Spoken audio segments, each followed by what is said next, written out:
반갑습니다. 대한민국 대통령이 안보리 의장 자격으로 안보리 회의를 주재하는 것은 이번이 처음입니다. 매우 뜻깊게 생각합니다. 특히 AI 관련해 전 유엔 회원국을 대상으로 열리는 첫 공개 토의의 주제를 맡게 돼서 매우 의미 깊게 생각합니다. 1991년 유엔 가입 이래 대한민국 정부가 안보리 이사국을 맡은 건 이번이 세 번째입니다. 유엔의 도움으로 전쟁의 폐허를 딛고 민주화와 경제 번영을 동시에 달성한 우리 대한민국이 이제 인류의 평화와 공동 번영을 위해 막중한 역할과 책임을 다하고자 합니다. 오늘 회의 또한 대한민국이 더 나은 세계를 만드는 데 앞장서고 있음을 보여주는 중요한 계기가 될 것입니다. 오늘날 인공지능 기술의 발전은 우리의 일상을 변화시키는 것을 넘어 국제적인 안보 환경까지 급격하게 변화시키고 있습니다. 80년 전 출범한 유엔의 주요 관심사는 새롭게 등장한 핵무기의 위협을 국제사회가 어떻게 관리하느냐였습니다. 이제 인공지능이라는 새로운 위협과 도전에 걸맞는 새로운 거버넌스를 모색해야 될 때입니다. 대한민국은 인공지능이 가져온 기술 혁신이 국제평화와 안보에 기여할 수 있도록 국제사회와의 협력을 이끌어왔습니다. 이번 유엔 총회에서 AI와 국제평화 안보를 주제로 공개 토의를 제안한 이유도 많은 회원국들의 지혜를 모으고 공동의 대응 방안을 모색하기 위해서입니다. 평화, 안보, 그리고 인류를 위한 AI를 위해 심도 있는 논의가 이루어지기를 기대합니다. 감사합니다.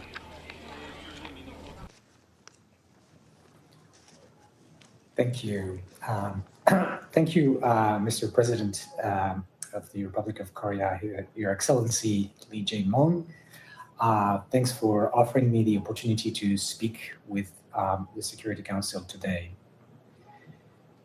We start with a bit of looking backwards. In recent years, we've seen the trajectory of AI going towards greater and greater capabilities. And it is being particularly surprising even for experts in the field, including myself. The scientific data is very clear.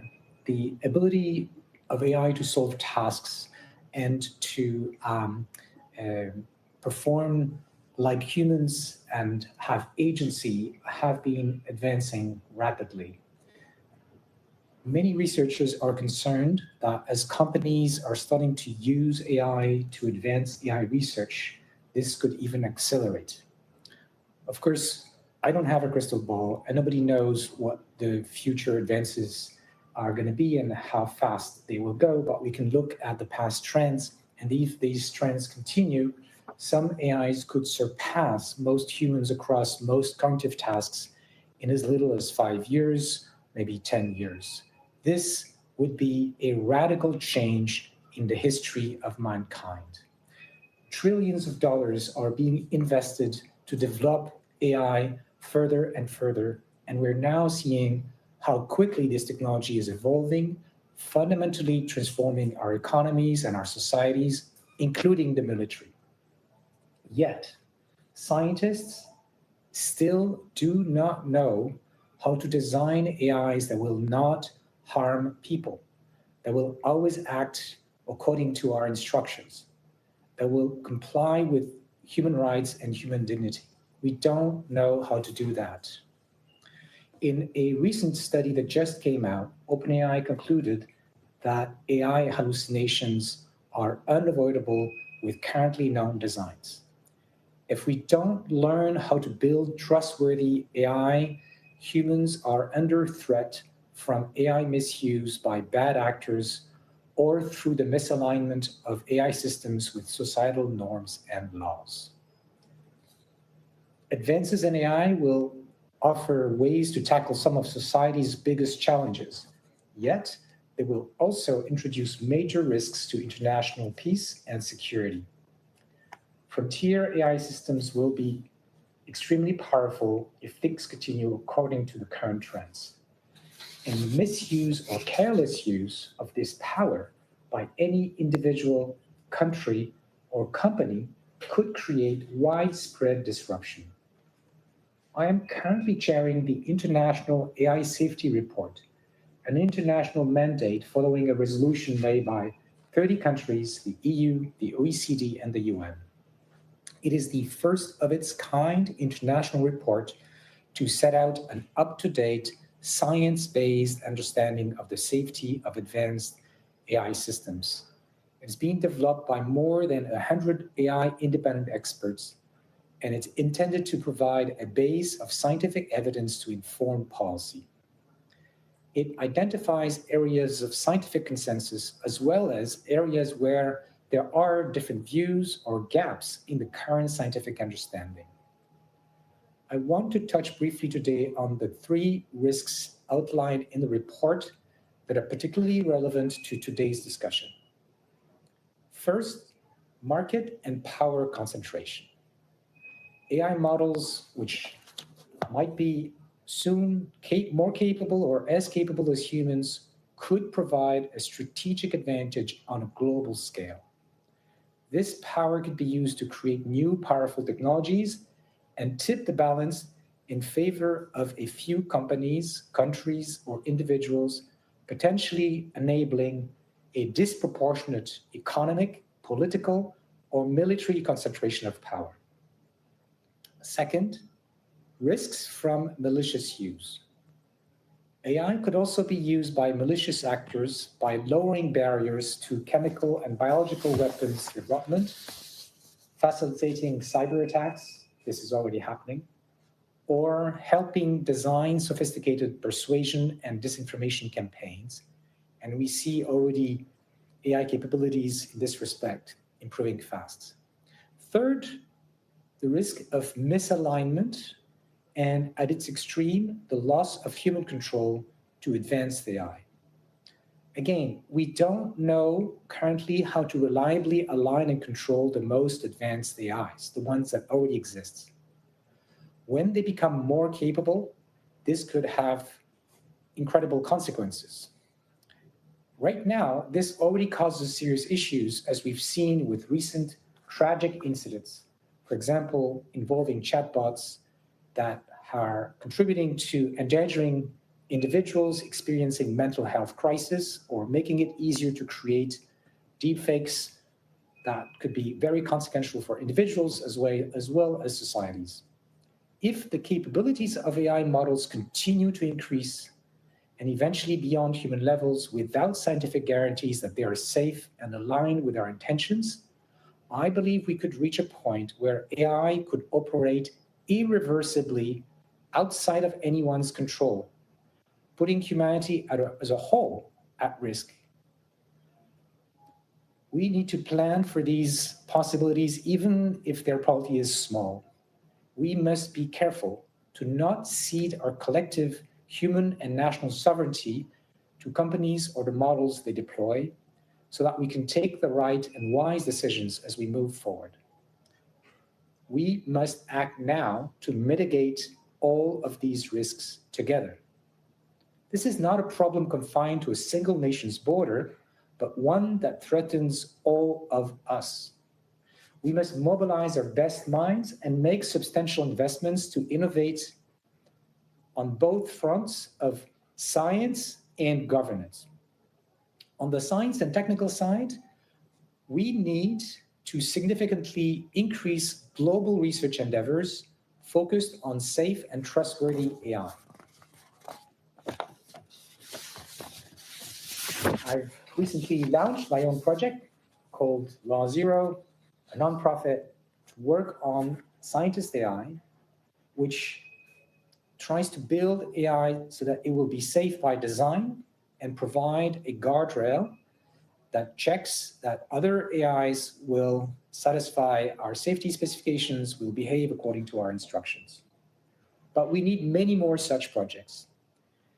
If we want to build effective global agreements on AI use, it is not sufficient to make these kinds of technical progress. We also need technical advances on verification technology, just like we did for nuclear, because countries may not trust each other. So if we want to have agreements, they need to be verifiable. And work is currently going on both on the software side and the hardware side to allow us to build trust with international partners. On this subject, I'd like to refer you to the UN brief from the Scientific Advisory Board of the Secretary General on this topic. So this was on the technical side.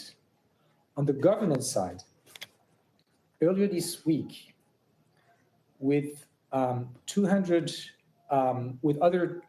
people, 200 experts, including former heads of state and Nobel laureates and recipients, we came together to support the establishment of international red lines to prevent unacceptable AI risks.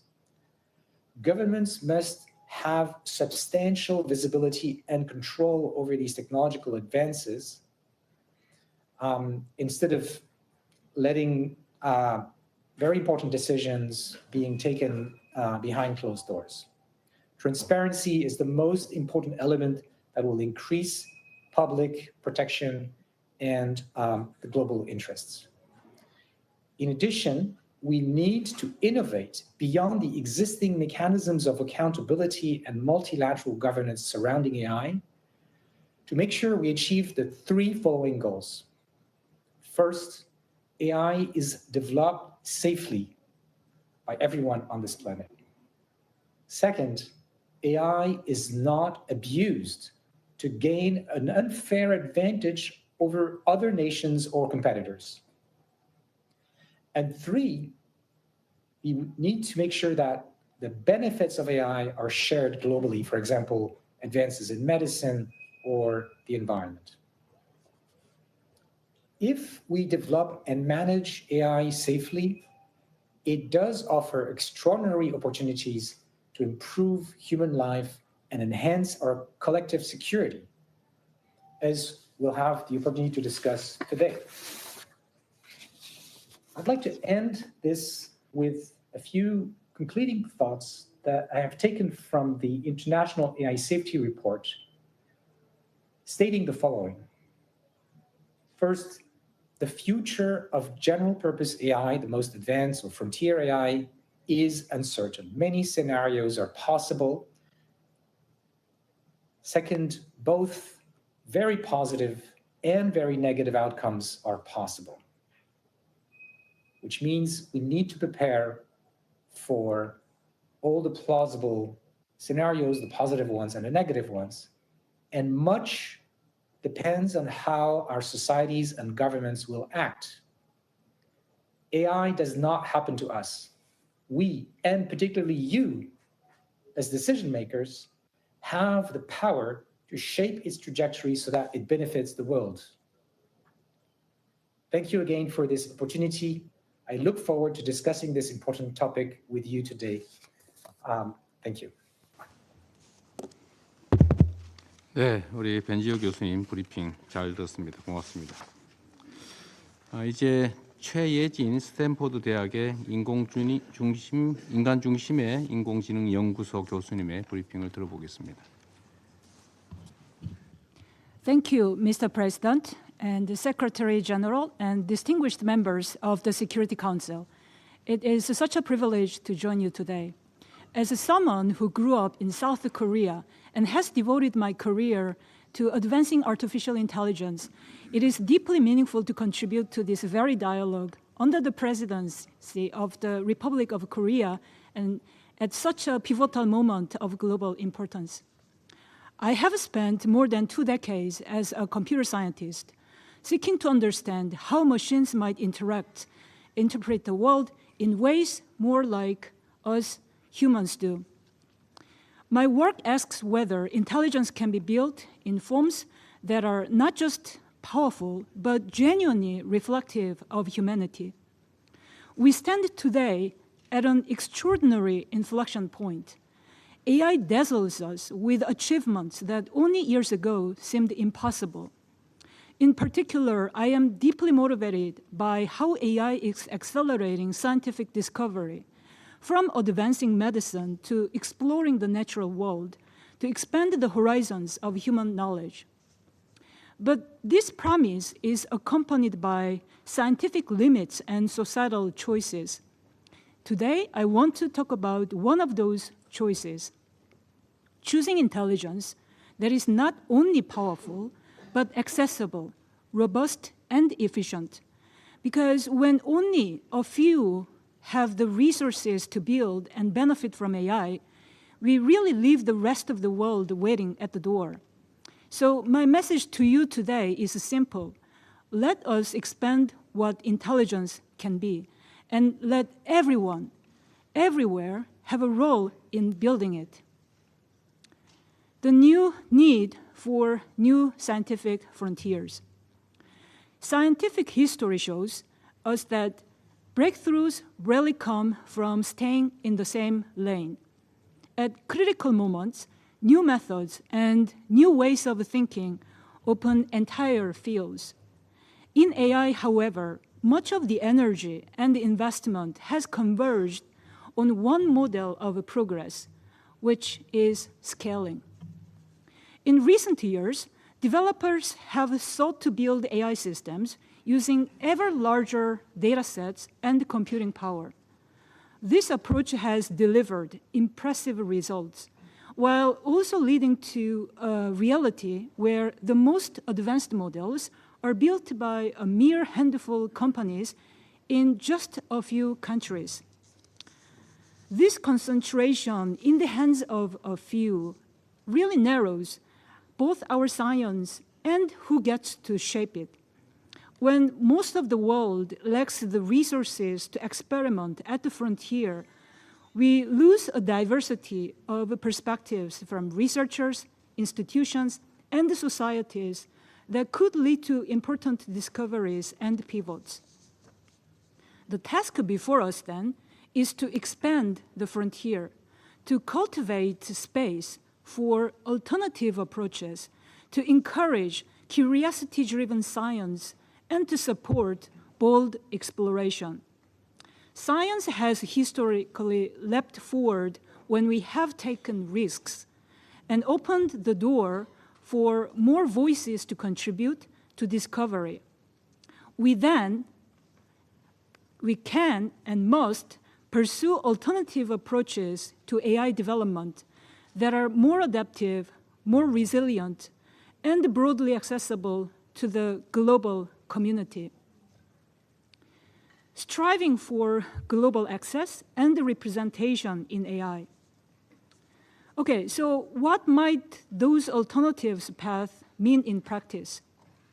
Expanding the frontier is not only about new scientific methods for achieving intelligence. It is also about how we choose to think about access. Who can build advanced AI systems? To whom are they accessible? Whose voices do they include? And whose values do they reflect? If AI is to truly benefit humanity, global access must be the North Star. That means pushing the frontier along two dimensions. The first dimension is to build AI that is smaller. If we really want to democratize AI, we must rethink how our dependence on massive scale data and computing resources from the outset, and design methods that can do more with less. For example, systems that can learn with far less data, adapt through interaction, and recognize what they do not know. Children gain common sense not by reading endless words on the internet, but by observing the world around them. How can we design AI systems that learn in the same spirit?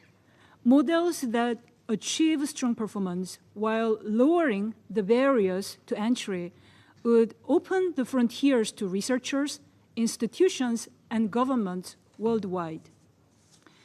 The second dimension is to ensuring AI systems represent and serve all communities. We should recenter what truly matters to humanity. linguistic diversity, cultural breadth, and pluralistic values. Today's leading AI models underperform for many non-English languages and reflect narrow cultural assumptions. These flaws lead to the systematic exclusion of entire communities from AI's benefits, and they cannot be cured simply by patching gaps after the fact. What's required is to rethink the foundations, the training data, learning objectives, and evaluation methods, so that systems are built from the start to be robust across languages, context, and perspectives. Accomplishing this will rest on answers to open research questions across disciplines. What does meaningful linguistic fluency in AI look like?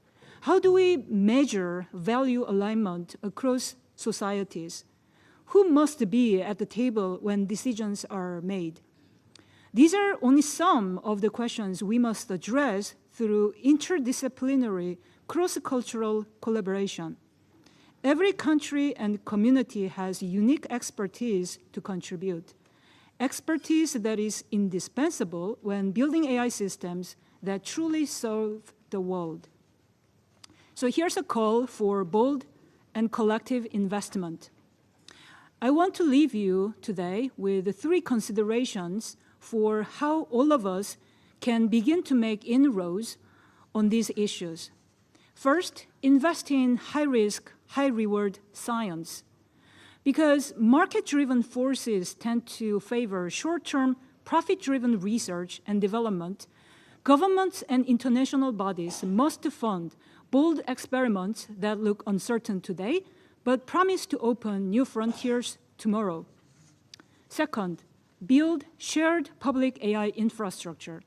We need open, multilingual, and multimodal datasets, rigorous benchmarks that test for cultural pluralism and real-world applications, and shared compute resources for academic institutions and nations otherwise left out. These are not just nice to haves. These are essential foundations to expand the talent and ideas that drive discovery. Third, prioritize capacity building, fellowships and exchanges that connect researchers across borders, advanced training programs that equip the next generation with cutting-edge skills, and collaborative institutes that sustain long-term partnerships are all crucial. Innovation can emerge from many paths, and the next breakthrough may come from where we least expected it. There's still so much we can and must do to achieve more global access and representation in AI. Progress on these fronts will not be easy. It demands our willingness to take paths less traveled and to set aside narrow competition in favor of collaborating for the common good. Thank you again, Mr. President, and Secretary General and distinguished members of the Security Council for the privilege of speaking to you today. 네, 최혜진 교수님 수고하셨습니다. 브리핑 잘 들었습니다. 이제 대한민국 대통령으로서 발언을 잠시 하도록 하겠습니다.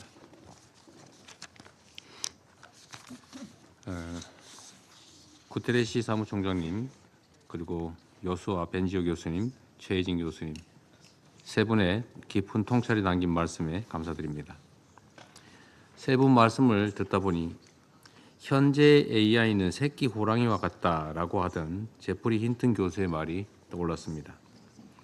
우리 앞에 새끼 호랑이는 우리를 잡아먹을 사나운 맹수가 될 수도 있고 K-팝 데몬 헌터스에 나오는 사랑스러운 더피가 될 수도 있습니다. 똑같은 칼도 요리사에게는 다른 사람을 행복하게 만들 훌륭한 도구지만 강도에게는 그저 남을 해치는 위협적인 무기입니다. 특히 AI는 지식과 정보 처리 전 과정에서 가장 파괴적 혁신을 가져올 발명품이고 심지어 스스로 인간처럼 판단과 결정까지 내릴 수도 있습니다. 따라서 우리가 AI라는 도구를 어떻게 다룰 것인지에 따라서 우리 앞에는 전혀 다른 미래가 펼쳐지게 됩니다. AI를 잘 활용한다면 저성장, 고물가 같은 난제를 해결해서 새로운 번영의 길을 열어내고 의료, 식량, 교육 등 여러 문제에 해답을 줄 수도 있습니다. 그러나 변화에 대비하지 못한 채 끌려간다면 극심한 기술 격차가 철의 장막을 능가하는 실리콘 장막으로 작동해서 전 세계적인 불평등과 불균형을 심화시킬 것입니다. 명과 암이 공존하는 AI 시대의 변화를 기회로 만들 방법은 국제사회가 단합해서 책임 있는 이용의 원칙을 바로 세우는 것뿐입니다.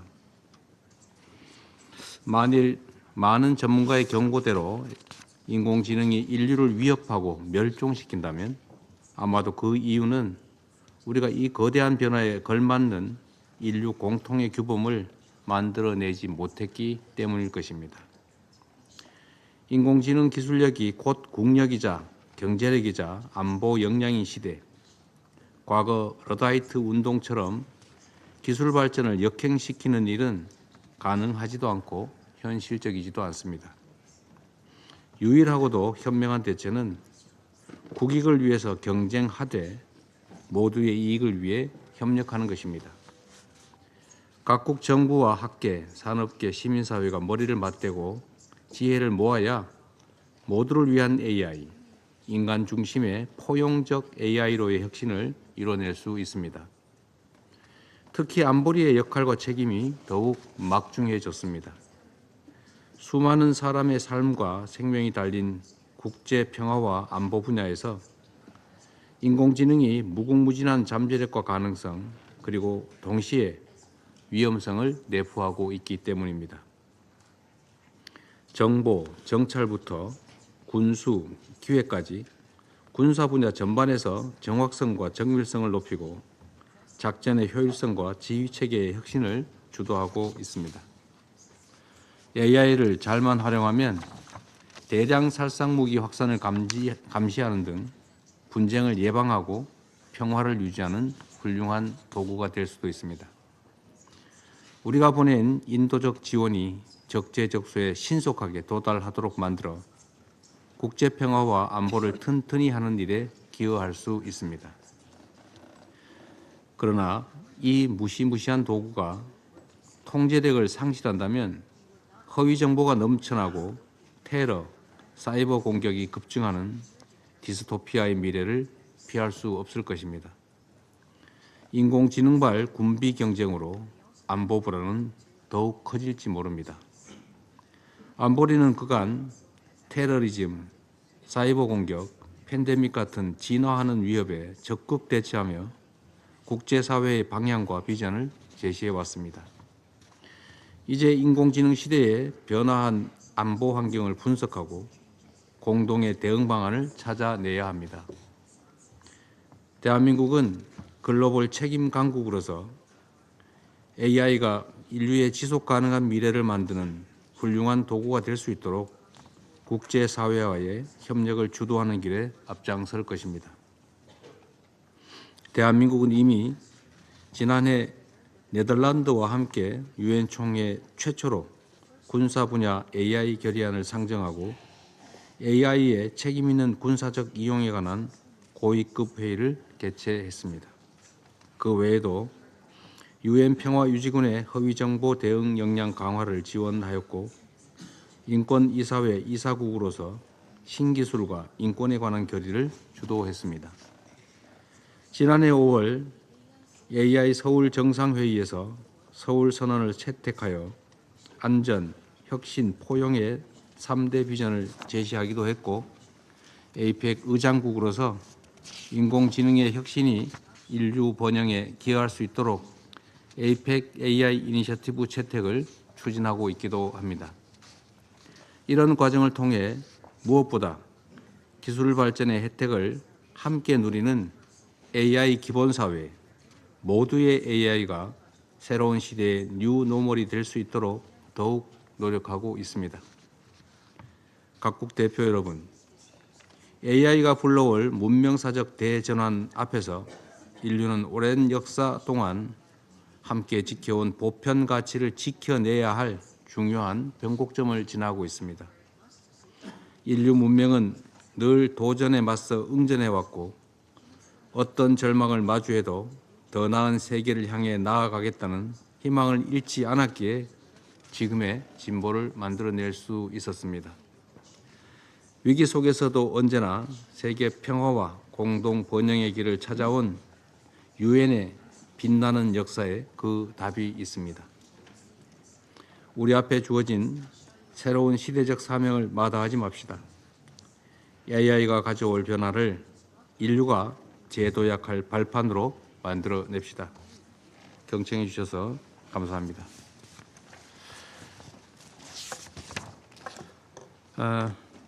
이제 다시 또 안보리 의장으로서의 역할을 시작하겠습니다. 하산 세이크 모하무드 소말리아 대통령님의 발언을 듣겠습니다. Thank you, Mr. President. Allow me to begin by expressing our appreciation to the Republic of Korea for convening this important debate and for its leadership in building a shared vision on artificial intelligence's role in international peace and security. We are also grateful to the Secretary General for his insight, remarks, and to all the briefers for their contribution to this discussion. Artificial intelligence is no longer a distant prospect. It is already rapidly transforming societies, economies, and our approach to peace and security as well. It brings both remarkable promise and profound risk, as experts presented here. With responsible governance, its ability to revolutionize early warning, crisis prevention, and humanitarian response is undeniable. Yet, as its capabilities spread often unevenly, the risk of misuse grows, potentially creating new avenues for instability. Therefore, it's our collective responsibility to ensure AI advances international peace and security and to guide its use for the benefit of all. To this end, I would like to propose the following three core priorities. First, we must establish clear global standards for the responsible use of AI. AI must operate within a framework of international law and respect for human rights and human dignity. The Security Council should champion efforts to develop comprehensive guidelines that ensure AI is used ethically and transparently across all peacekeeping and security operations globally. These standards should address issues such as algorithm bias, privacy, and the protection of vulnerable groups. Establishing these principles will require the active participation of all member states and regional organizations, ensuring that diverse perspectives are reflected and that frameworks are adaptable to different contexts. Second, we must ensure equitable access to AI and prevent new forms of technological dependency syndrome. The benefits of AI must not be confined to a privileged few or concentrated in certain regions. Too often, technological advancements and control over data are held outside the communities most affected, perpetuating imbalances in power and opportunities. This risk of digital colonialism, particularly in Africa, can only be addressed through international partnership with regional organizations such as the African Union and by supporting strategies like Africa's Pan-African AI Initiative, which prioritize data sovereignty, digital literacy, and homegrown innovations. It's essential to promote inclusive access and support regional leadership to help ensure AI is a tool for collective advancement rather than a source of further division. Third, we must proactively address the unique risk AI poses to peace and security and the livelihoods of the societies. AI's misuse, whether through autonomous weapons, disinformation campaigns, or interferences in fragile peace processes, poses significant threat to stability. These risks demand constant vigilance and proactive measures. The Security Council should support regular monitoring and assessment of emerging AI threats, facilitate the sharing of best practices, and invest in early warning systems. Close collaboration with civil society and regional actors is essential, as local knowledge and networks can help identify signs of destabilization before they escalate. Moreover, the Council should encourage the development of accountability mechanisms to ensure that those who misuse AI are held responsible and accountable. In conclusion, Mr. President, the era of artificial intelligence is not a distant prospect but our current reality. The future we shape with these tools depends on our commitment to cooperation, ethical leadership, and global solidarity. We are presented with a defining opportunity to guide this historic transition responsibly so that technological progress serves as a bridge to peace and shared prosperity, not an instrument of division. The power of artificial intelligence is not inevitable in its outcome. It is shaped, guided, and given meaning by our values and our choices. Somalia is committed to acting with foresight and resolve together so that future generations will look back on this moment. We must unite as nations to guide technological progress for the good of all while protecting peace, upholding dignity, and broadening the horizons of human possibility. I thank you. 네, 모하무드 대통령님 발언 잘 들었습니다. 감사합니다.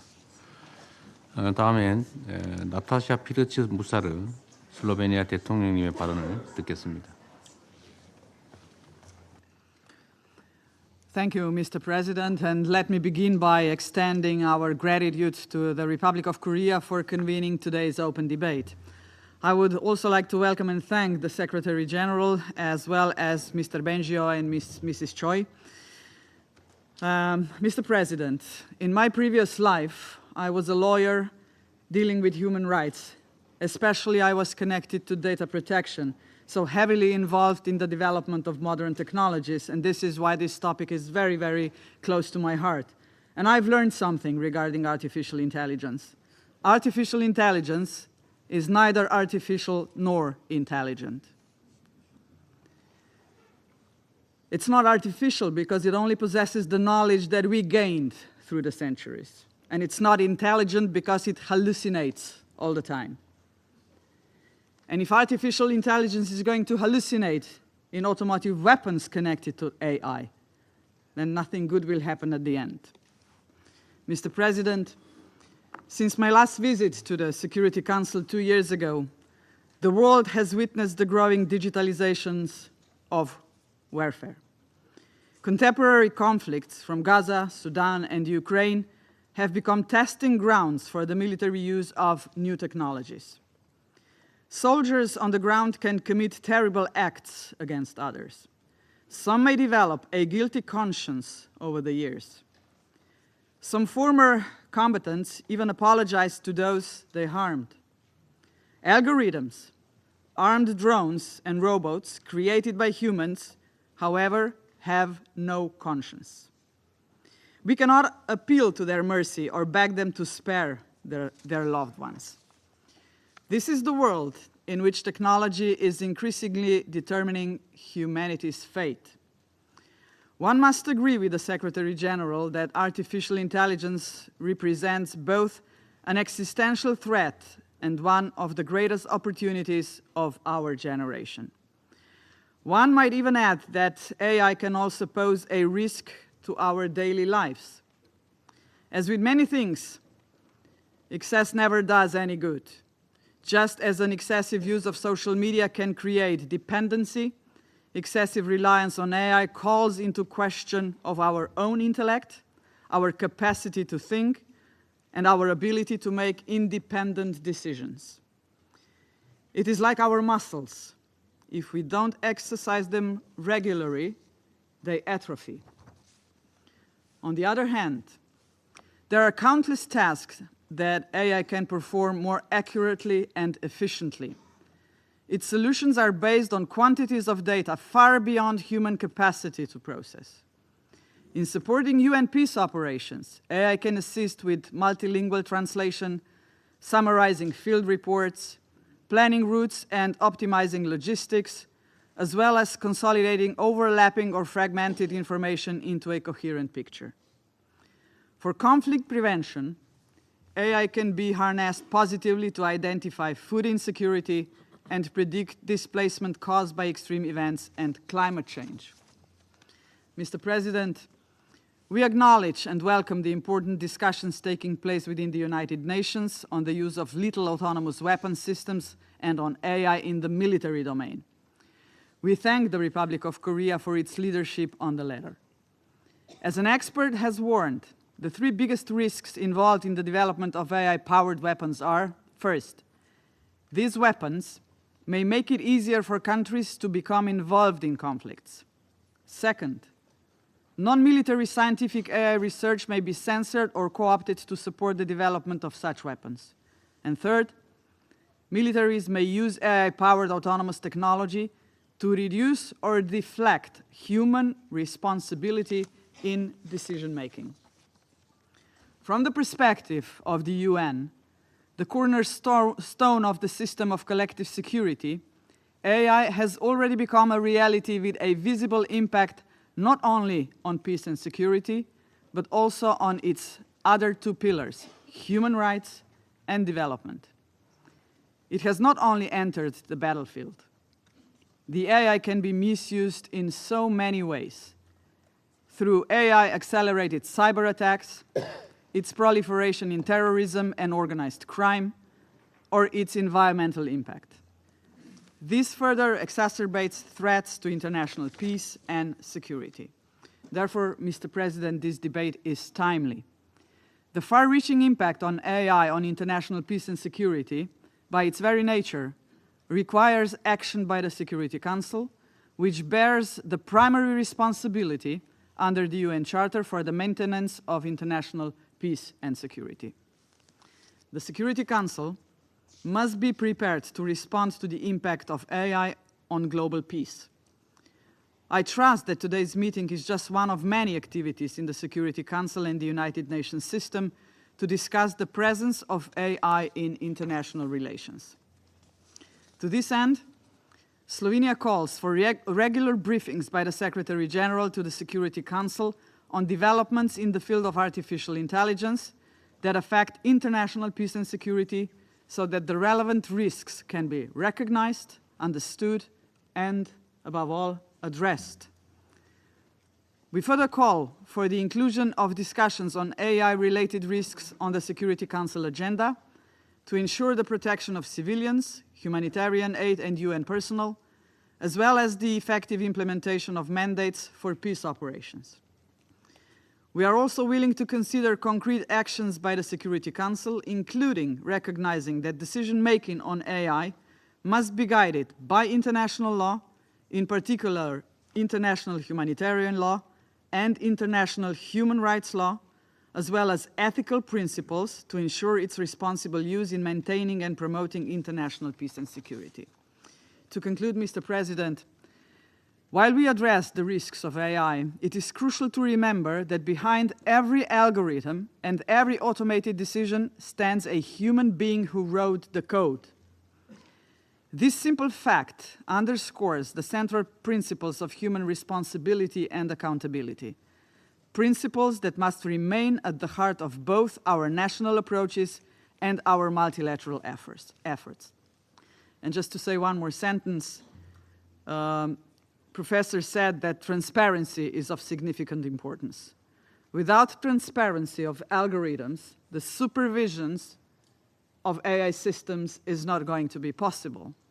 And you mentioned, Professor, also the trust among countries. We are facing the lack of trust today, not only in politics, in business, and also in modern digital world. The lack of trust is an obstacle.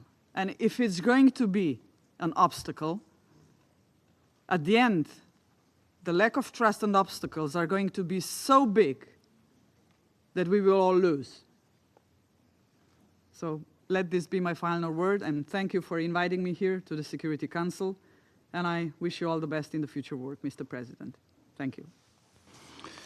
네, 대통령님 말씀을 너무 잘 들었습니다.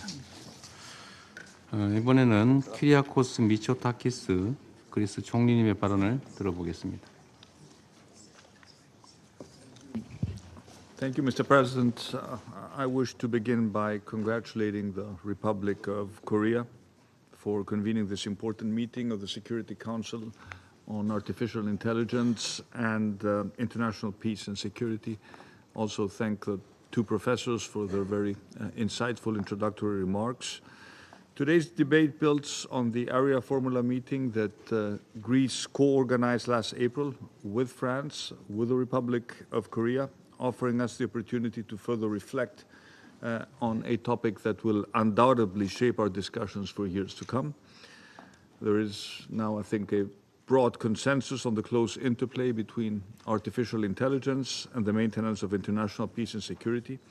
And the two RE-AIM summits in The Hague in 2023, in Seoul in 2024, the political declaration on responsible military use of artificial intelligence and autonomy launched by the United States, and the AI Action Summit in Paris earlier this year have all contributed to developing norms, rules, and guidelines for the responsible development, deployment, and use of AI, including, of course, in the very sensitive military domain.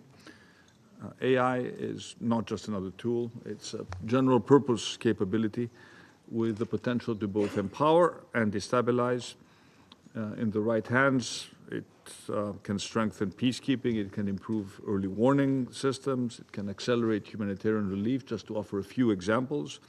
In the wrong hands, it can fuel disinformation, it can amplify cyber attacks, it can certainly lower the threshold for escalation and conflict.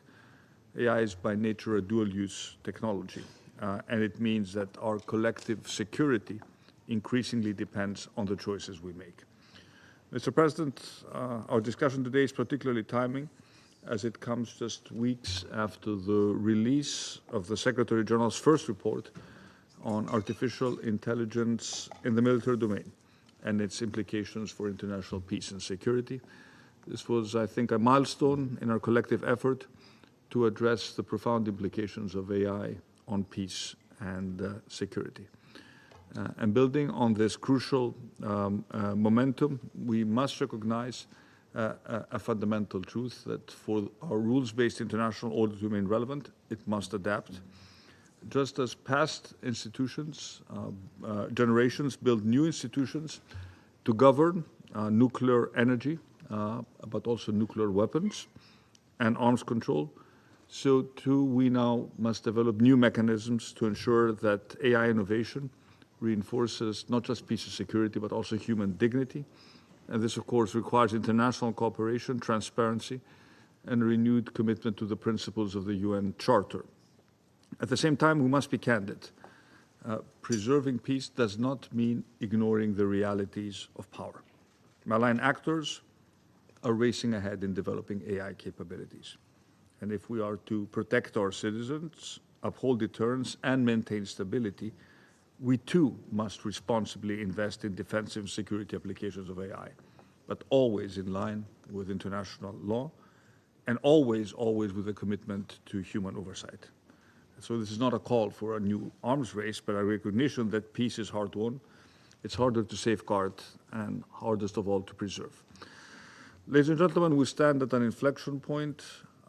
The choices we make on artificial intelligence will not only redefine the balance of power, but also determine whether technology becomes a force for human progress or a drive of human peril.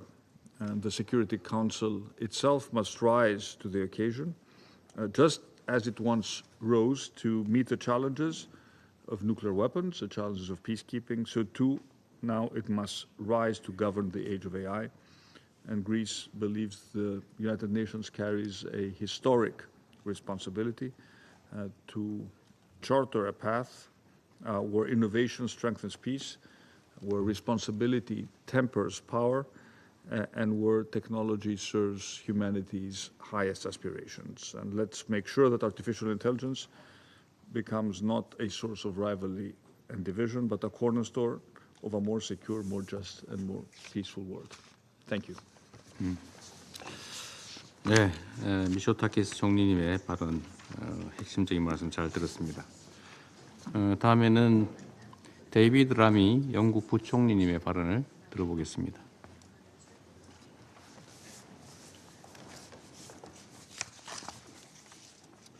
Well, thank you, Mr. President, and thank you to the leadership of the Republic of Korea.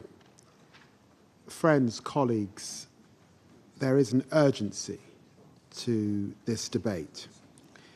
It was 2 years ago that the United Kingdom first brought artificial intelligence to this council, and since that time, its capabilities have grown exponentially. This is a lightning strike of change. Every one of us, diplomat, peace builder, terrorist, now carries superhuman expertise in our smartphones, better at maths, better at translation, better at diagnosis than almost any human expert. And now superintelligence is on the horizon, able to operate, coordinate and act on our behalf. We're staring at a technological frontier of astounding promise and power. No aspect of life, war or peace, will escape. Deep AI analysis of situational data holds this promise for peacekeeping. Ultra-accurate real-time logistics, ultra-accurate real-time sentiment analysis, ultra-early warning systems. But there are also these challenges for armed conflict, ultra-novel chemical and biological weapons, ultra-accessible to malign actors, and ultra-rampant distortion and disinformation. And of course, this is what is at stake for our shared security. The risk of miscalculation, the risk of unintended escalation, and the arrival of artificial intelligence-powered chatbots stirring conflict. The risk of deeper instability is immense. And this is why I so welcome the Secretary-General's report on military AI. This is an opportunity for collective understanding, for us to build new safeguards and guardrails, and reaffirm international law as the bedrock of responsible use. We all know that artificial intelligence use is growing, of course, exponentially, offering us both extraordinary promise and intense challenges. Nowhere is this clearer than in climate. On current trends, artificial intelligence could add the equivalent of a new Japan to world electricity consumption. Yet it also promises to utterly transform efficiency and power our green transitions, fine-tuning electrical production to the minute to meet demand, and eliminating astonishing levels of waste. This is the power of AI. We are crossing humanity's most profound technological frontier. Our lives, our world, our politics are about to be flooded with super powerful AI. There is only one way forward: resilience. Learning how to use these tools and embedding them safely in society. This is the United Kingdom's mission through our AI Security Institute, with more dedicated researchers than anywhere else in the world, and through the International AI Safety Report, with its secretariat based in the UK. Under the chairmanship of Yusho Bengio, one of our briefers today, the United Kingdom is committed to using AI responsibly, safely, legally, and ethically, and together here at the United Nations. We must ensure AI strengthens peace and security. I believe that it can, and if we act together, we can get there. Thank you very much. I thank His Excellency Mr. Lamy for his statement. I now give the floor to His Excellency Mr. Ahmed Attaf, Minister of State, Minister of Foreign Affairs, National Community Abroad, and African Affairs of Algeria. شكرا السيد الرئيس. خالص الامتنان لكم على تنظيم جلسة النقاش هاته، وبالغ الشكر للسيد الأمين العام وللخبراء الموقرين الحاضرين معنا اليوم على عروضهم القيمة حول موضوع الذكاء الاصطناعي وتأثيره على السلم والأمن الدوليين. إن الجزائر لتثمن انعقاد هذه الجلسة بما تجسده من تنامي الوعي الدولي بأهمية هذه التكنولوجيا الحديثة كعامل مؤثر ذي أبعاد متعددة ومتشعبة في ذات الحين. فالذكاء الاصطناعي لم يعد مجرد وسيلة تقنية، بل أصبح عاملاً جيوستراتيجياً حاسماً في مسار إعادة تشكيل موازين القوى على الساحة الدولية.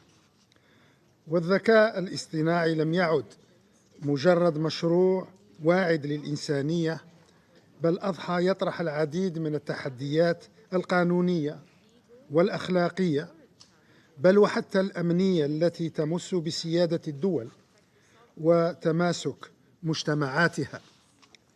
والذكاء الاصطناعي أصبح دون أي شك سلاحاً ذا حدين في ميدان السلم والأمن. سلاح بناء يسهم في بناء القدرات وتعزيز التنمية المستدامة، وسلاح هدام لما يساء استخدامه لزعزعة الاستقرار وتقويض السلم وتهديد الأمن الجماعي. من هذا المنظور فإن نجاح الحوار العالمي الذي تم إطلاقه بشأن حوكمة الذكاء الاصطناعي لا يمكن أن يحقق المقاصد النبيلة المتوخاة من دون التكفل بالشواغل الثلاث الآتية. أولاً الشاغل السيادي، والذي يرتبط تمام الارتباط بضرورة التقيد بمبادئ ميثاق الأمم المتحدة حفاظاً على سيادة الدول وحرمة أراضيها. وإننا نعتقد أن اتفاقية الأمم المتحدة لمكافحة الجرائم السبرانية، والتي قادت بلادي مسار المفاوضات بشأنها، يمكن أن تشكل أساساً قانونياً لتعزيز سيادة الدول على بياناتها وحماياتها من الهجمات السبرانية. ثانياً الشاغل الأمني، والمتمثل في حتمية وضع قواعد واضحة تؤطر استخدام الذكاء الاصطناعي في المجالات العسكرية والأمنية للحد من سباق التسلح الجديد الذي لا يتقيد بأي ضوابط، ولإبقاء الأسلحة المبتكرة بعيداً عن متناول الفواعل المسلحة غير الحكومية، وكذا لحصر قرار استخدام القوة المميتة بيد الإنسان في أي ابتكارات تعتمد على تقنيات الذكاء الاصطناعي. أما الشاغل الثالث والأخير فهو شاغل تنموي بامتياز، وهو يرتبط بحتمية ضمان تكافؤ الفرص بين الدول في الوصول إلى تقنيات الذكاء الاصطناعي، بما يحول دون تعميق الفجوة الرقمية والتنموية بين الشمال والجنوب. فالأكيد والمؤكد أن الدول النامية تواجه تحديات جسام في اللحاق بركب الثورة الرقمية الراهنة. وحين يتعلق الأمر بقارتنا الإفريقية فإن هذه التحديات تتجلى في 3 معطيات رئيسية. المعطى الأول وهو أن نسبة تغطية شبكة الإنترنت في القارة تظل دون المستوى المطلوب، حيث لا تتعدى 38%، في حين أن المتوسط العالمي يتجاوز نسبة 68%. المعطى الثاني وهو أن عدد الدول التي حققت المستوى التنظيمي المطلوب في مجال تكنولوجيا المعلومات لا يتجاوز 10 دول في إفريقيا من مجموع 55 دولة عضو في الاتحاد الإفريقي، وهو الأمر الذي يعكس هشاشة الأطر التشريعية والتنظيمية في معظم البلدان الإفريقية. أما المعطى الثالث والأخير فيتمثل في كون القارة الإفريقية التي تضم 18% من سكان المعمورة لا تحوز إلا على نسبة 1% من إجمالي القدرات العالمية المخصصة لتخزين البيانات ومعالجتها، وهو الأمر الذي يطرح بشدة تحدي السيادة الرقمية في القارة الإفريقية.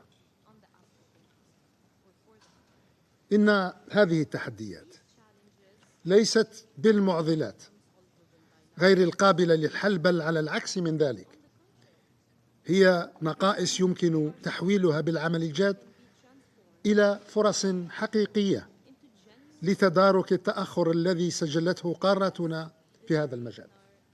والأولوية، كل الأولوية يجب أن تتوجه نحو تعزيز الاستثمار في مجالات البنية التحتية الرقمية وبناء القدرات، وكذا تطوير التشريعات والنظم المتعلقة بالحوكمة الإلكترونية. من جانبها، وإذ تواصل بلاد العمل على تجسيد استراتيجيتها الوطنية في مجال التحول الرقمي، فإنها تلتزم تمام الالتزام بالمساهمة ولو بالقدر اليسير في رفع التحديات التي تواجهها قارتنا الإفريقية في هذا المجال. إن قارتنا تدرك تمام الإدراك حجم التحديات والرهانات المرتبطة بالثورات التكنولوجية والرقمية التي يشهدها العالم اليوم، فإفريقيا تبذل قصارى جهدها حتى لا تبقى على قارعة هذه الثورات، وحتى لا تفوتها مثلما فاتتها من قبل الثورات الصناعية والثورات المعلوماتية من جراء الاستعمار ومخلفات الاستعمار ورواسبه.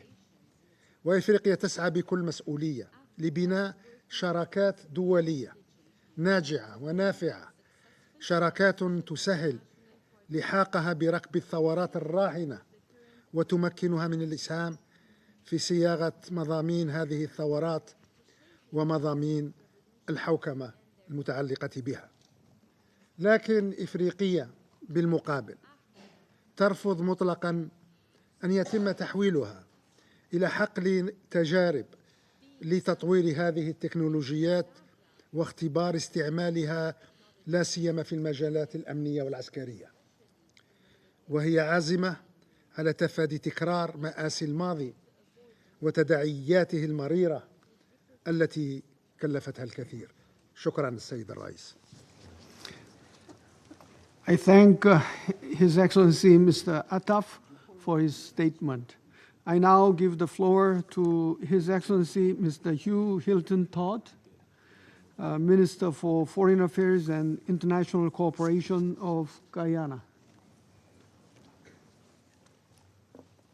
Thank you, Mr. President.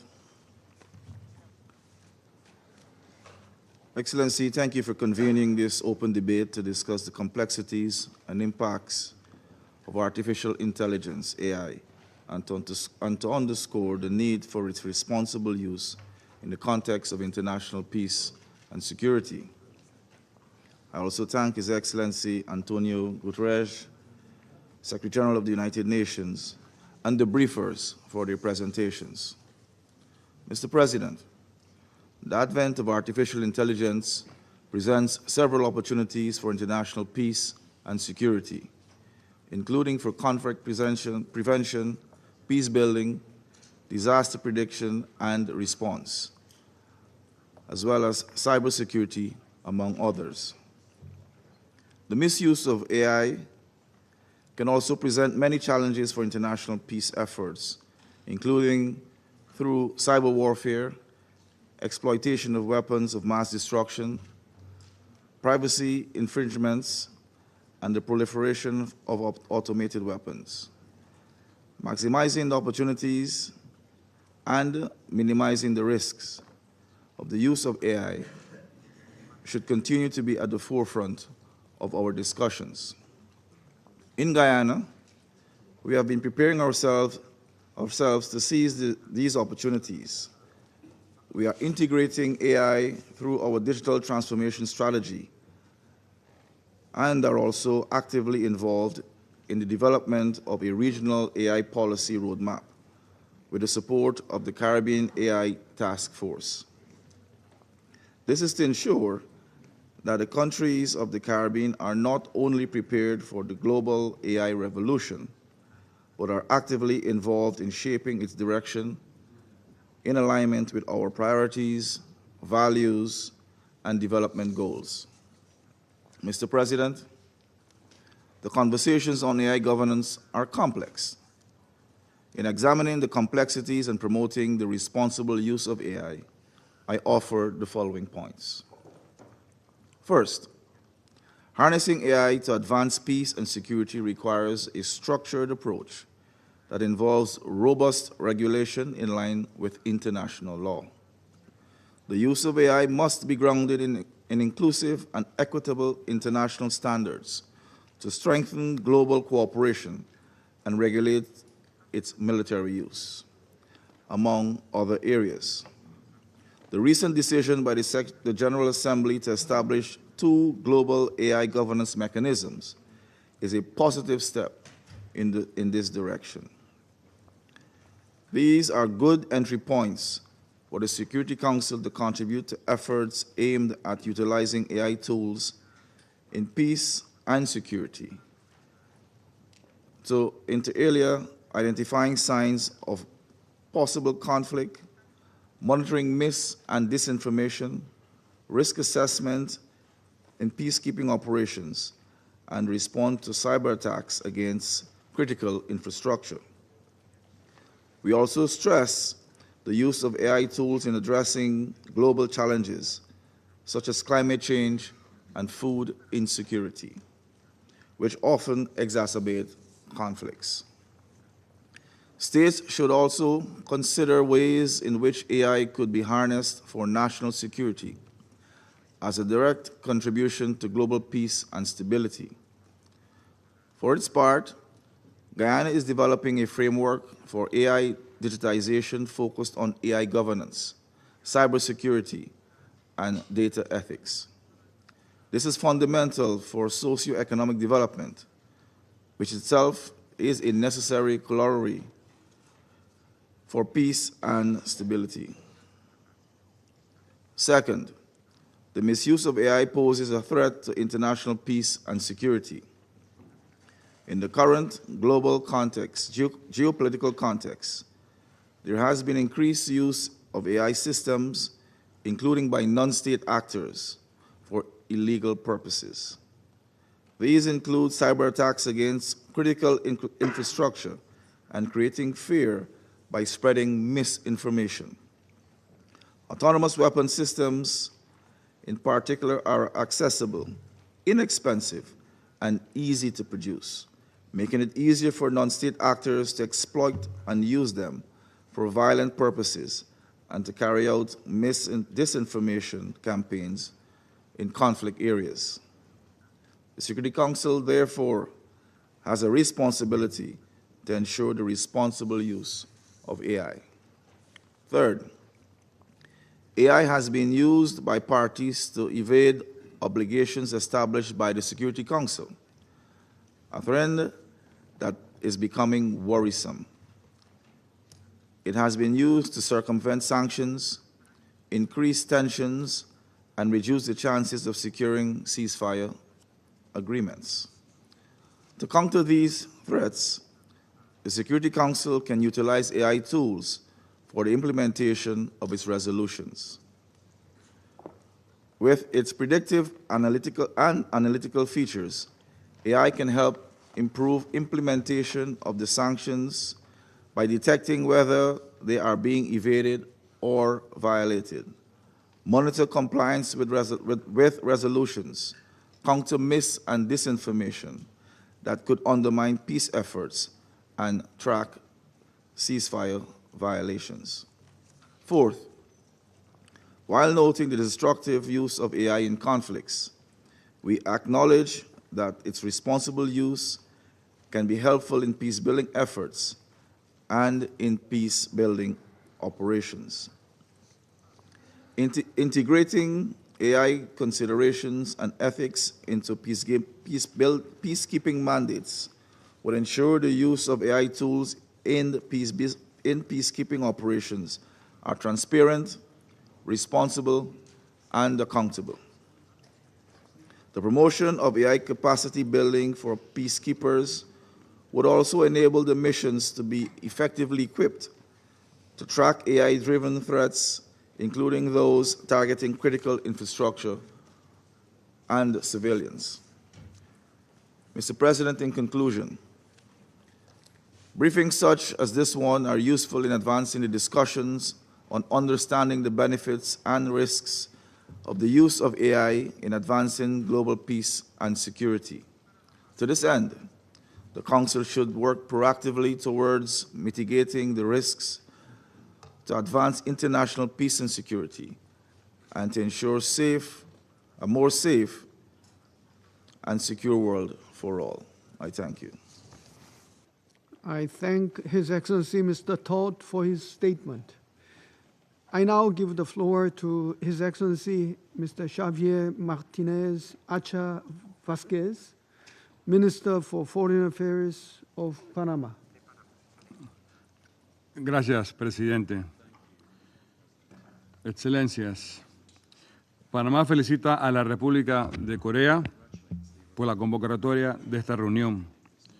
Saludamos al excelentísimo señor Lee Jae-myung y agradecemos al secretario general de las Naciones Unidas por su importante contribución a este debate.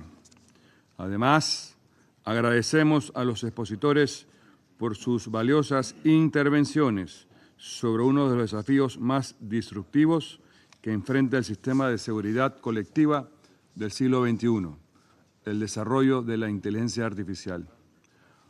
Una tecnología que debe seguir creciendo y desarrollándose en función del bien común de toda la humanidad.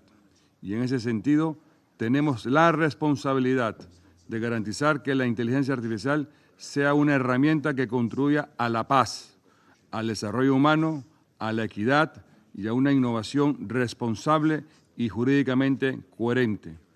Panamá acoge con satisfacción la resolución de la Asamblea General que establece el panel científico internacional sobre inteligencia artificial y el diálogo global sobre su gobernanza, y reconoce el liderazgo de Costa Rica y España para facilitar este proceso desde un espíritu de inclusión, equilibrio y visión de futuro. Estas plataformas representan un paso concreto para garantizar que la toma de decisiones en materia de gobernanza tecnológica esté guiada por evidencia, participación y responsabilidad compartida. Necesitamos urgentemente un marco normativo internacional para el desarrollo y despliegue de la inteligencia artificial con el objetivo de asegurar la transparencia, la igualdad de acceso y la regulación efectiva. Este marco debe estar guiado por el derecho internacional y basado en principios como la transparencia, la trazabilidad de los sistemas, el control humano efectivo, la no discriminación y la protección contra usos incorrectos de esta tecnología. Las empresas que desarrollan y operan modelos de inteligencia artificial a gran escala también tienen una gran responsabilidad global. El desarrollo privado de estas tecnologías no puede seguir escapando al escrutinio público. La falta de regulación en este ámbito no se puede ignorar. Representa un riesgo sistémico que debemos afrontar colectivamente desde un escenario inclusivo y abierto. En coherencia con este enfoque multilateral, Panamá está desarrollando su Estrategia Nacional de Inteligencia Artificial, basada en principios de uso responsables, gobernanza participativa y protección de derechos. Esta estrategia está orientada no solo a fortalecer nuestras capacidades técnicas, sino a aplicar la inteligencia artificial en sectores críticos como la logística, la salud, las finanzas, áreas donde no solo Panamá tiene fortalezas indiscutibles, sino también el potencial para contribuir al avance de soluciones que beneficien a la región y al mundo. Estamos comprometidos con impulsar políticas públicas que reduzcan brechas tecnológicas y fortalezcan la confianza ciudadana. Señor presidente, la inteligencia artificial también está siendo utilizada para difundir información, manipular narrativas y polarizar sociedades. Se ha utilizado para la creación de contenido falso, afectando la confianza pública, especialmente en contextos frágiles o de conflicto. Esto representa una amenaza directa a la paz y seguridad internacional. Esta tecnología también está siendo utilizada por grupos extremistas para radicalizar, reclutar y financiarse. Plataformas digitales y videojuegos han sido explotados para identificar perfiles vulnerables y difundir propaganda de odio de forma automatizada y peligrosa. Esta amenaza se conecta con la proliferación de ciberataques, el crimen organizado y la manipulación de datos personales en escala masiva. Esta problemática requiere una arquitectura legal robusta que combine prevención, cooperación internacional y transparencia institucional. El Consejo de Seguridad debe promover estándares internacionales que aseguren la evolución humana positiva y la auditoría independiente de los sistemas de inteligencia artificial. Pueden contar con Panamá y coadyuvar a que estos retos de hoy impulsen decisiones responsables mañana. Señor presidente, en el ámbito militar, Panamá reafirma su adhesión a la declaración política sobre el uso responsable de la inteligencia artificial y la autonomía en el ámbito militar adoptada en Seúl en 2024. Reafirmamos que toda aplicación de la inteligencia artificial en contexto de defensa debe respetar los principios del derecho internacional humanitario y del marco internacional de derechos humanos, al igual que los principios establecidos en la Carta de la ONU. Rechazamos el desarrollo y uso de sistemas autónomos que tomen decisiones letales sin intervención humana efectiva.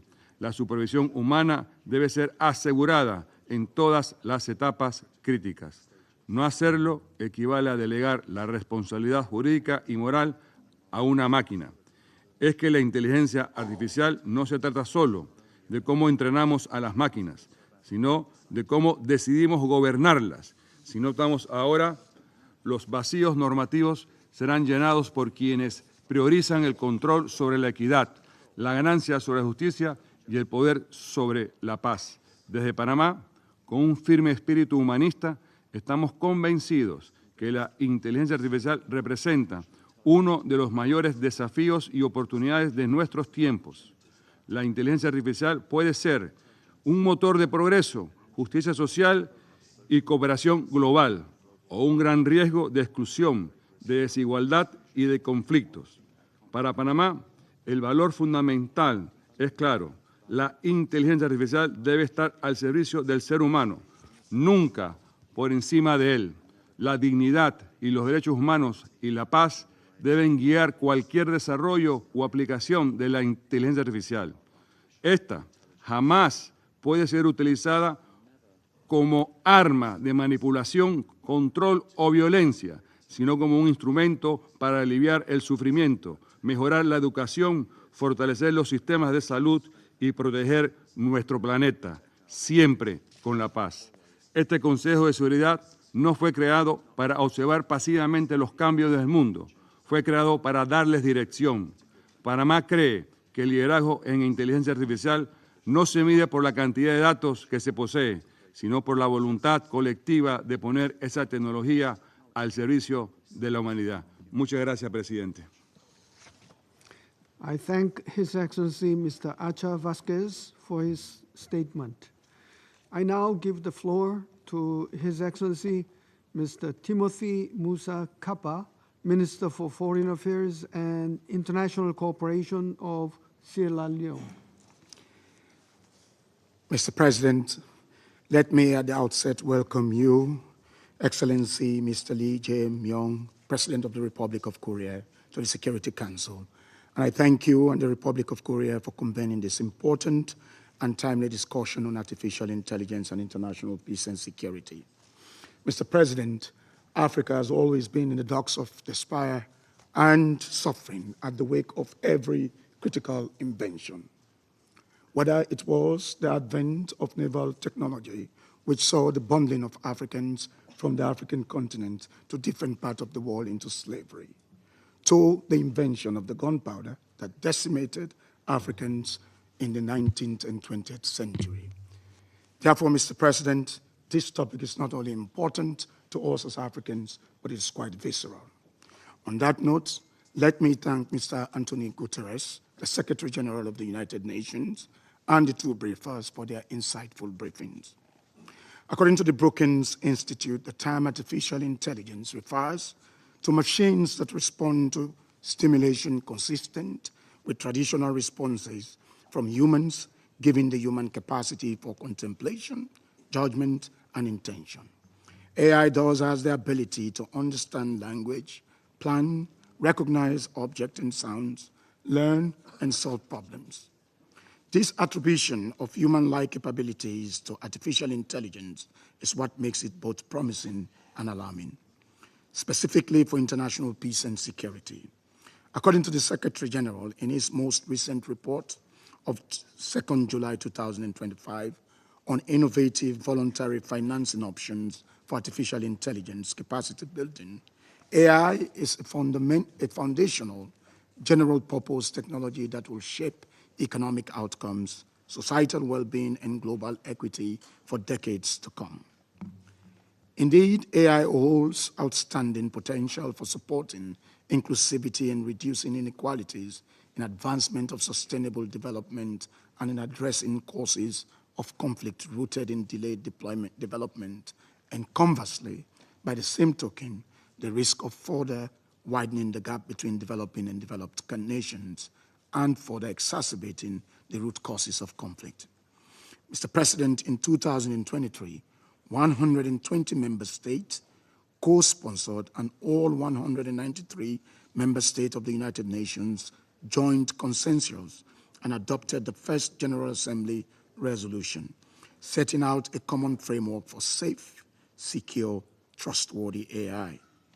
The resolution recognizes the positive impact of AI on economic, social, and environmental aspects, and the tremendous potential for AI to help accelerate progress toward the achievement of the Sustainable Development Goals, and also the imperative of ensuring that AI systems are designed tested, and deployed in a manner consistent with the UN Charter and Universal Declaration on Human Rights.